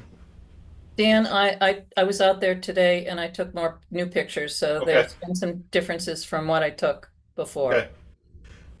Do you want to share them, or? Yep, I'll screen share that. Okay. And I'll I've stop got my some more share. information. So when I kind of been following along, I got a week after I had my knee replacement surgery, I got a call from the contractor who was doing the work and was asking about some outlet pipe. He said the outlet pipe had too steep a slope, that it was a 16%, and that he felt that that was way too steep, and was asking me about, making it less. And I said, look, you got to bring this before the commission. And of course, I wasn't at the last meeting. And I said, if you want to make any changes to the drawing, to the plan, you need to go back to the commission, or have, Jason Stratton come back to the commission and identify the changes that they wanted to make. And he told me that they'd already changed the pipe that was in the barway, that was going to the Patriot property in the barway. They changed that to an open channel riprap that he can cross. There's no culvert there. It's outside of the 100-foot upland review area, so technically it wasn't subject to it. But he also told me that it was about 60% done, the work on the basin. So that's when I started going out, and when I had a chance, when I got permission to drive again, I went out and took a look and took some pictures. And that's why I had Dan go out with me when we got done with the DEP visit on the 30th of June, July, excuse me, July. So I went out today, and I'm going to screen share, if you don't mind. And I'll start with, I'm going to first start with the application. Can you see that? Yep. Yes. Okay, so this is the original application. And when you go down to see the site plan, okay. So originally there was a plan for having a culvert in this barway. You can see my hand, I'm moving around. Yep. That they took the pipe out and put it as an open riprap line channel. And you can see the 100-foot upland review area. So there was going to be a riprap channel here anyways. So that's open. But then he said that the pipe here was too steep, the outlet pipe. But when you look at, and I'm going to see if I can enlarge it. So you can see that the invert in is at 435, which is the same height as the stone dike. 435 is the inlet in, and 431 is the outlet in. So it's a 4-foot drop over this distance, and it's a 24 feet. So it's dropping 4 feet and 24 feet. The contractor thought that that was too steep. And then you'll notice that the elevate that's supposed to have a 6-foot wide top of berm. Well, subsequent to that, there was no discussion at the last meeting from the minutes. So I'm going to back out. I started thinking about, okay, I got to take a look. Now I'm gonna change my view. Hold on a second. All right. So here's a picture that I took today. This is the inlet to the culvert. Here's the inlet coming in from the road. By the way, they Is did this a a really picture good. here? I don't see a picture. I Well, see let's see the a drawing. diagram. Oh, I wonder why it It's didn't. still on the, Oh, the- so I guess I have to somehow, change your window. yeah, I have to. Yeah, how's this? Can you see it now? Yeah, Yeah. yeah. Okay. There we go. So, you see the ditch, the stone line ditch that's coming into the basin. Here's the dike that separates it. Here's the inlet to the pipe. It's at the bottom of the elevation of the pipe going in is at the elevation of the berm that separates the forebay from the area that discharges. Then it goes through. Let me see. I've got to change the photographs because you need to see more photographs, and I don't see how I'm going to change this photograph. I got a bunch of them up. Can you Hold click on the right-hand arrow on the right side of your picture? Wait There's a a little second. arrow. See Oh, it? the arrow here. Hold on. Take your little palm and move to the right. Oh, wait a minute. I've got too many things. I've got too many screens up. Hold Okay. on. I'm going to Okay. stop sharing for a second. I'm going to share again. Sorry. Share. Okay. Where do you see the arrow? I'm looking for All the way arrow. over to the right, in the black area on the right. There's a little, Oh, way over here. there you go. Okay. Click Okay. on that. So here's more of a close-up so you can so you can see it's functioning. They hit bedrock. This is bedrock. And there's the inlet to the cross culvert. You can see there's a little bit of fine sediment that's accumulated here. And there's some sediment, small amount of sediment, but there's no water holding. And originally the contractor was telling me that he thought with the pipe being this high that this basin would be holding water all the time, but it doesn't yet. There's the outlet pipe, and it's cantilevered out a little bit from the stone, and then it drops. So what apparently when they installed the pipe, they did not install it with a 4-foot elevation change. It really doesn't look like 4 feet. It looks like maybe that it's maybe 6 inches to a foot, if that, in elevation change. So Bill, you were talking about Payne Road on the other side. This is this was the other side of Payne Road. They've put in a lot of stone check dams. So you can see to slow the flow down. They put in some cross culverts. The amount of sediment eroding, as long as they can keep the flows slow. I don't know how long these stone check dams are going to last, but they haven't had to go through a real significant storm yet. This is at the top of the hill on Payne Road as you're coming down towards Petro's property, and they put in a cross culvert. This is a inlet, and it goes and discharges it on the other side of the road. So they've cut off the top of the hill that originally went down Payne Road and pushed it off into the Butts Field. This is outside of the commission's jurisdiction. It's not in wetlands, not in watercourses, not in an upland review area. This is farther down the road, and you can see that if you look at it a little closer, there's another leak off here. So they're leaking off as much as they can off the road before it goes down the road. And here's the other channel, and up here is another cross culvert. You can kind of see the head of the top of it. So I'm going to go back out and I'm going to take another picture. This is the outlet to that cross culvert. It's a plunge pool, and it's a pretty hefty duty energy dissipator. So that's a lot of the watershed that was coming down off the hill is now being discharged into the field where it'll get filtered and absorbed into the ground before it actually hits a wetland or a water course. And they've made the watershed small enough so that it should be able to get absorbed in the field. Now, this is near the cross culvert of the said basin is stormwater management basins here. And there's a couple of cross stone check dams. And that's another picture of the outlet structure. I'm sorry they're not in order, but you can see grasses growing everywhere.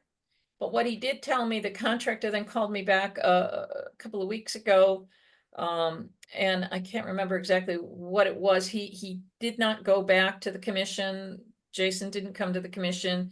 And then he told me that the design of the plan would not have allowed for equipment to come in and run across the berm, because it's basically a dam, a dike. So they widened it from 6 feet to 10 feet wide, so a piece of equipment could easily drive across. So my concern is that there's been so many changes in the design, and I'm going to stop sharing and go back to the application. Okay, so because they've made this wider, it's now not 6 feet, it's 10 feet wide. I asked him, where did you get the space? Did you take it from the basin, or did you go farther out into the drainage easement to the south? He really couldn't have the answer for me. So we've got a couple of things that are not according to the original drawing. There's not a pipe here. It's an open channel, riprap channel. This pipe, the discharge pipe from the basin, is not at the correct elevation. We don't know what the size of this, whether it meets the design requirements. But when you look at what Janet had written for the stormwater management basin, she said that the watershed was approximately 4.8 acres of land. That was the top of the hillside that went. And so I'm looking at, wait a minute, when she did her design, did she include all those leak offs that are now going to the Butts property? And so I ended up, I'm going to stop screen sharing. And I'm going to pull up, let's see, is it here? Yeah, okay. All right, how do I enlarge this? There we go. Okay, so when I was looking at this, I said, okay, if you have all these leak offs off on Payne Road up the hill, what's the size of the watershed now? Well, guess what? The watershed is now less than 1.5 acres. If you take those leak offs that are on the side of the hill here, it may be up to 2 acres at the most, but it's more than half the size of the watershed than it is now. So I'm thinking the basin is located here, the water course is here, and I don't think we're seeing your screen now. You're not? No. Okay, I'm not seeing your. All right, hold on. Let's try this one. Can you see it now? Yes, There. yeah, now I can see it, yeah. Oh, can you see it? Yep. Hold on. I hit the wrong button. Can you see it now? Yeah, I see your little palm hand there. Yep, there we go. Can you see the photograph? Can you see acres 1.37? Yes. Yep. Okay, so the basin is over here, and all the water that flows down from the road starts at about here, right near this corner. Because he's got leak offs into the field farther up. There's 2 leak offs farther up. And actually there's 3 leak offs. 2 are cross culverts and 1 is a straight leak off. So anything that comes on the east side of the road goes into the Butts field. Anything that comes down the west side goes through the cross culverts until you get to about just up slope from the corner. So if that's the case, then the size of the basin doesn't need to be as big to handle this much acreage. But Right. if those cross culverts on Payne Road fail because the storm, get clogged or the stone gets pushed in, this basin was designed to handle all that water. So one of the things that I said to Dan was that I felt that there should be an as-built done of the basin and an evaluation made as to whether or not there needs to be any retrofits, and that these modifications come through the commission for approval. And that that the engineer should take a look at what the conditions are now to verify if there's any remedial work that needs to be done. I'm concerned about the discharge of the basin being very erosive because it's high. And the water's gonna have to fall down onto that stone. I don't know if that stone will remain stable. The velocities coming out of it are fairly low under the original design, what Janet Blanchette had, but I don't know if that will fit now. So given all this, I was saying to Dan that I felt that there needed to be an as-built done by the town of this, and then have the engineer look at it to determine whether or not there was any modification made for it, and if there is, it should come, because the design was not implemented, was not executed, was not constructed according to the design. The commission then should really be modifying the permit approval for the modifications in the drawing. Because as you recall, Mr. Petro had threatened litigation to the town because of his problems. And I feel that there should be a verification, since what is built on the ground is not what was authorized, and conditions have changed, that maybe there should be some verification that the basin is going to work as originally designed. And if there's any modification needed, that that be included in any modification of the permit. What Dan gave me information on is that I mentioned it to Chandler Paquette.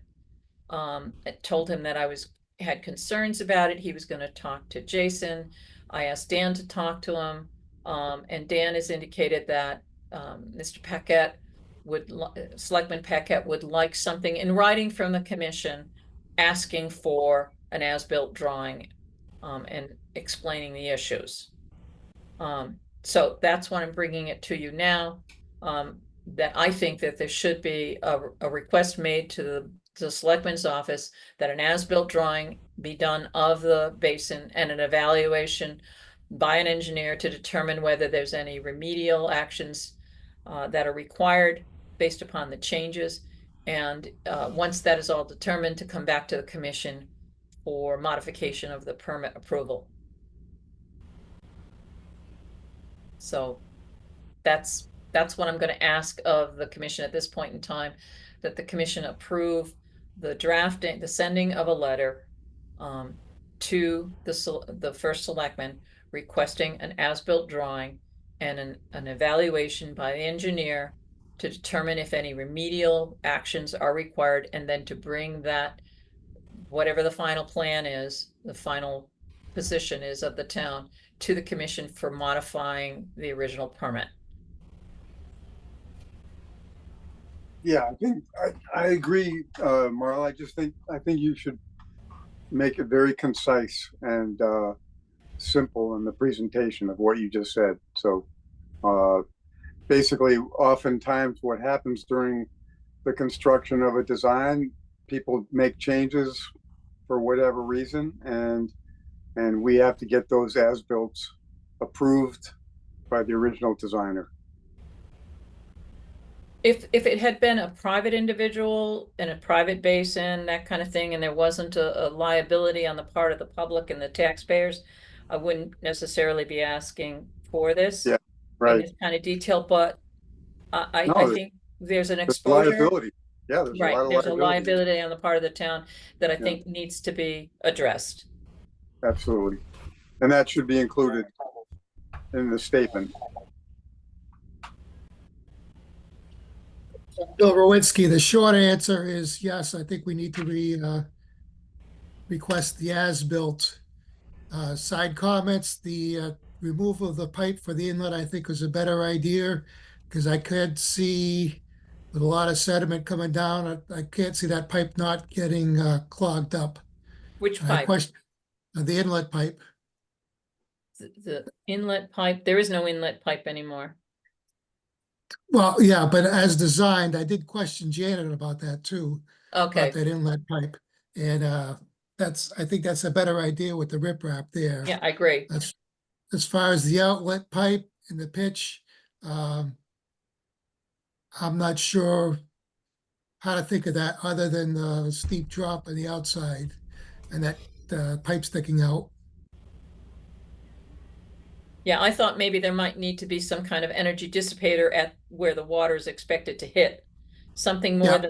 than the small stone, the smaller stone that's there, maybe a larger set of stones that it could hit Yeah. and dissipate the energy.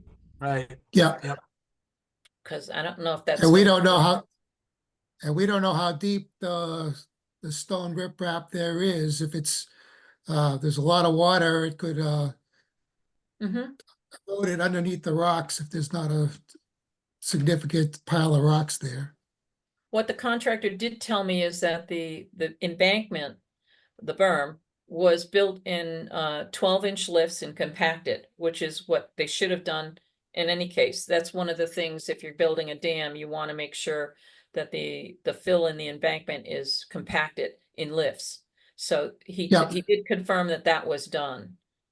My only concern is whether the outfall of the pipe will remain stable over time. We haven't had a big storm.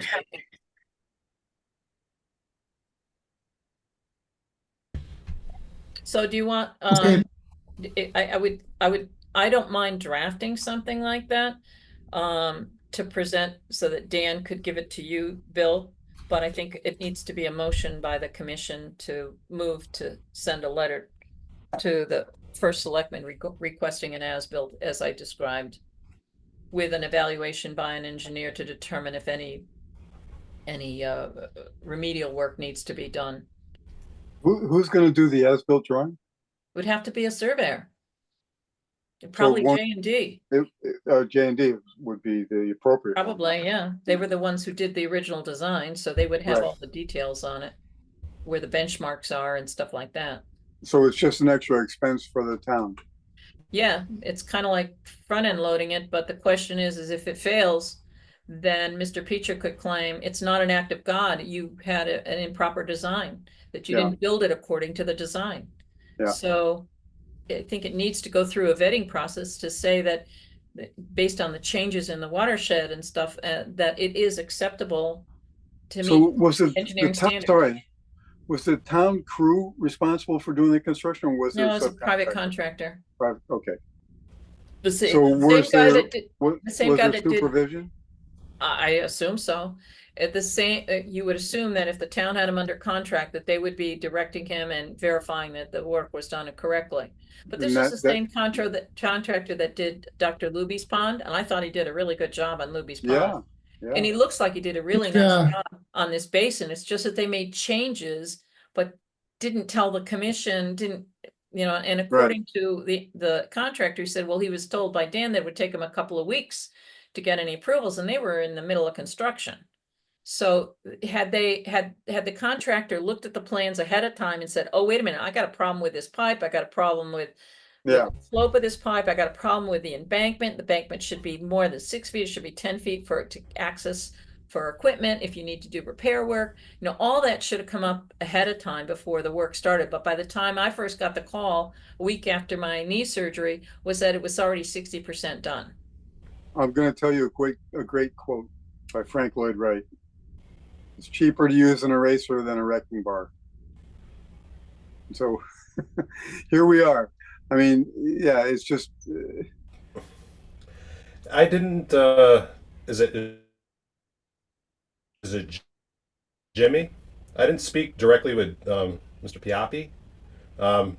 Jay Scranton spoke to me twice about this. At both instances, I said, you got to bring some. If you're going to have any changes, you got to bring it back to the commission, and that was my line both times with Jason. So I didn't speak direct. I didn't. You referenced the contractor's Jimmy. I didn't speak the contractor, but I had Jason relay that any change to the plan would need the commission's blessing, and I guess like Marla said, they were already into it.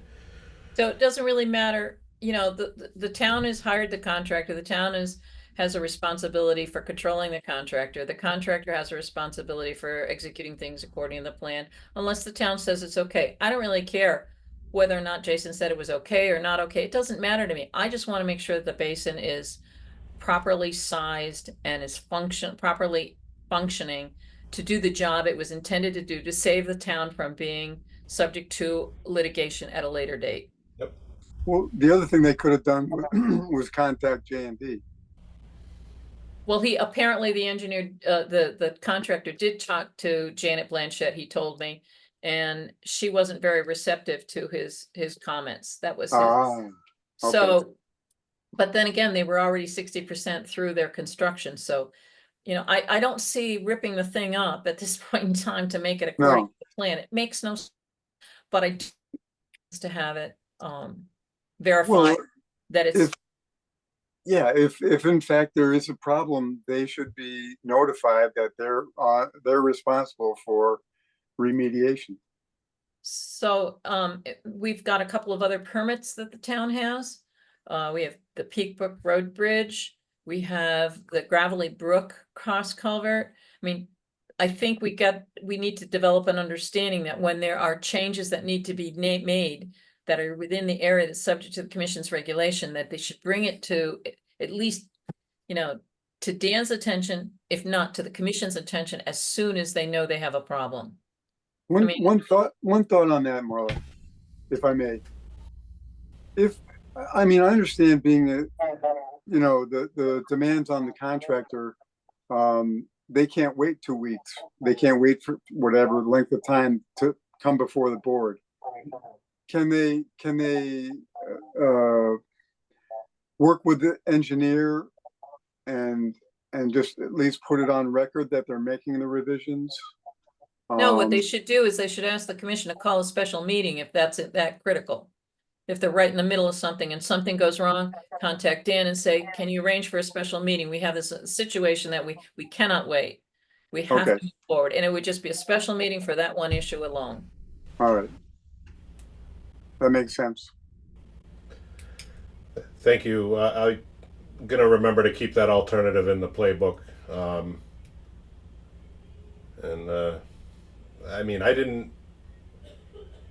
I wasn't gonna authorize anything, any changes to, this was a full permit, and You can't. I can't. You can't. Because the commission is acting in responsibility for the town.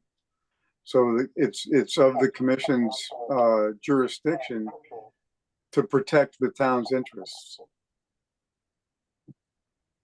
So I think a motion could be considered to requesting to drop to have this as built.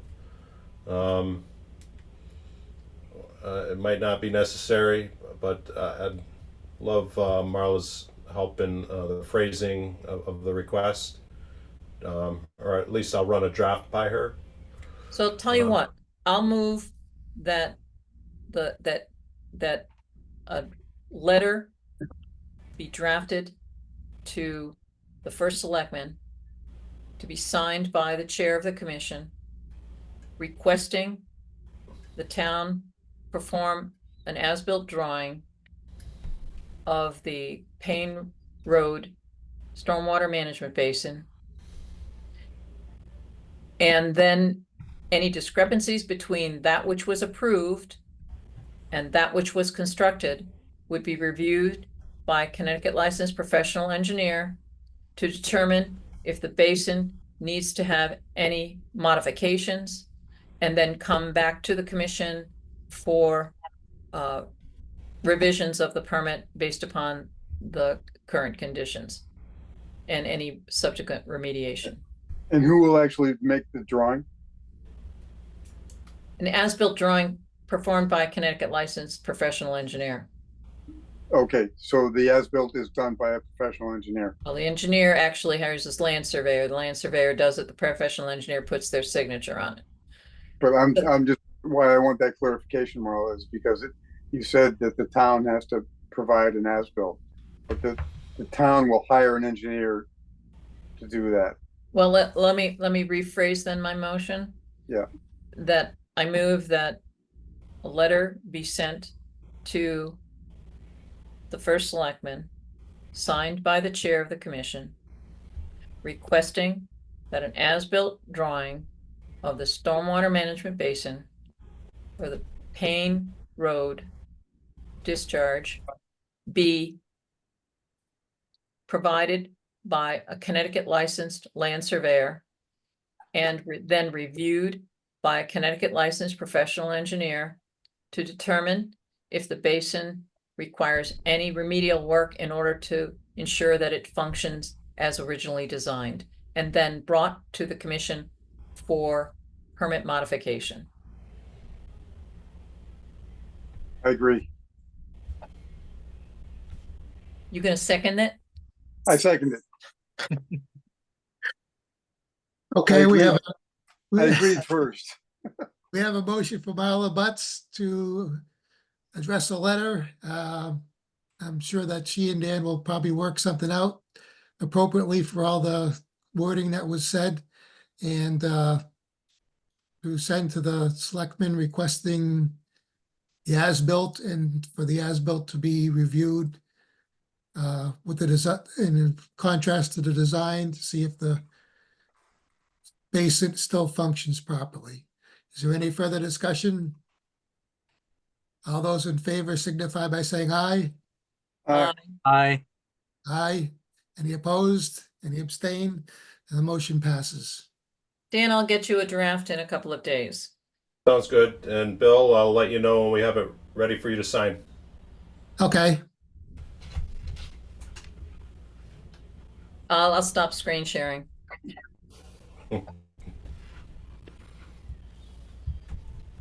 okay, do we have any other business? Still. Dan, no update on Route 197, the dump site? I did speak with Mr. G. He says he's doing what he's always done. He's not filling any wetlands. He's aware of the wetlands. He's storing catch basins for the state, and I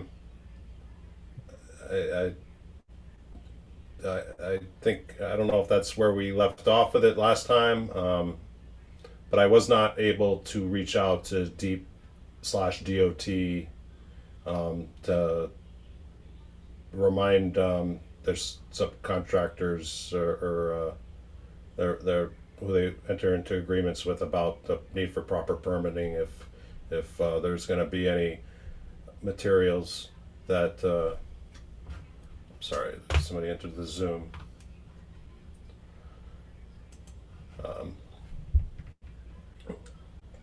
I will continue back on to the commission's request to have Deep and DOT get on the same page about who they work with,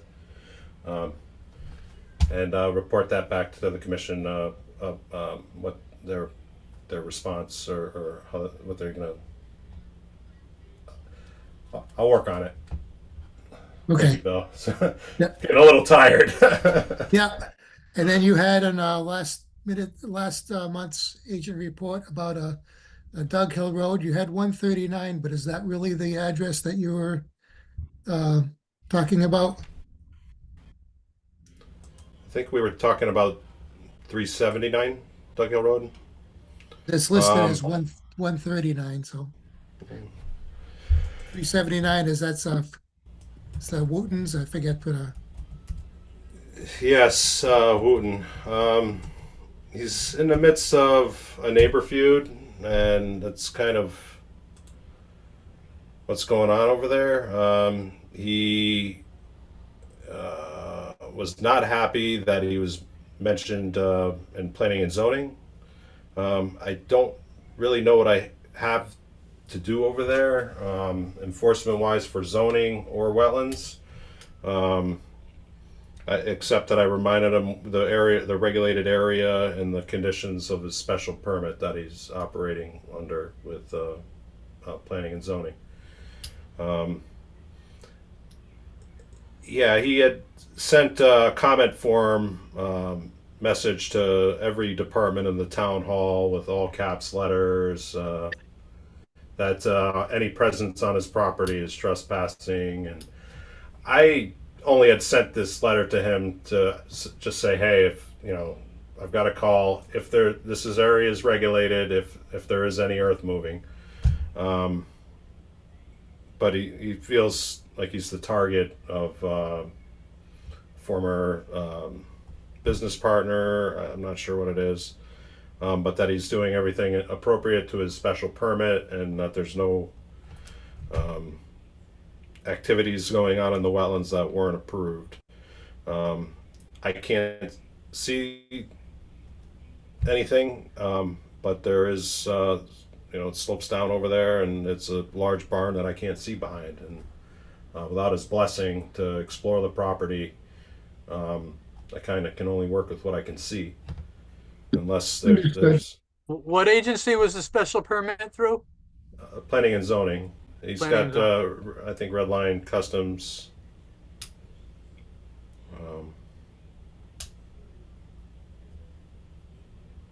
Yep, that's the old Butts Chicken Farm.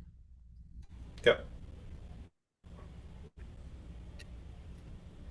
All right, there any other updates or comments on anything, Dan? That's, I think all I had in mind. Did miss the first 10 days, 15 days of the month. So, but it's getting quiet in terms of inquiries. I think people are on their summer vacation. But if other matters do come up that you remember from previous meetings that I didn't address tonight, please send me an email, and I could get start again. Okay, well, thank you very much for all your work and your diligence and covering a lot of bases. Thanks, Bill. It's a juggling act. Yep. It might not seem like it, but it's a lot of problem solving. Oh, and there's so much conflict, but Yep. I call it juggling while swimming upstream, one-handed.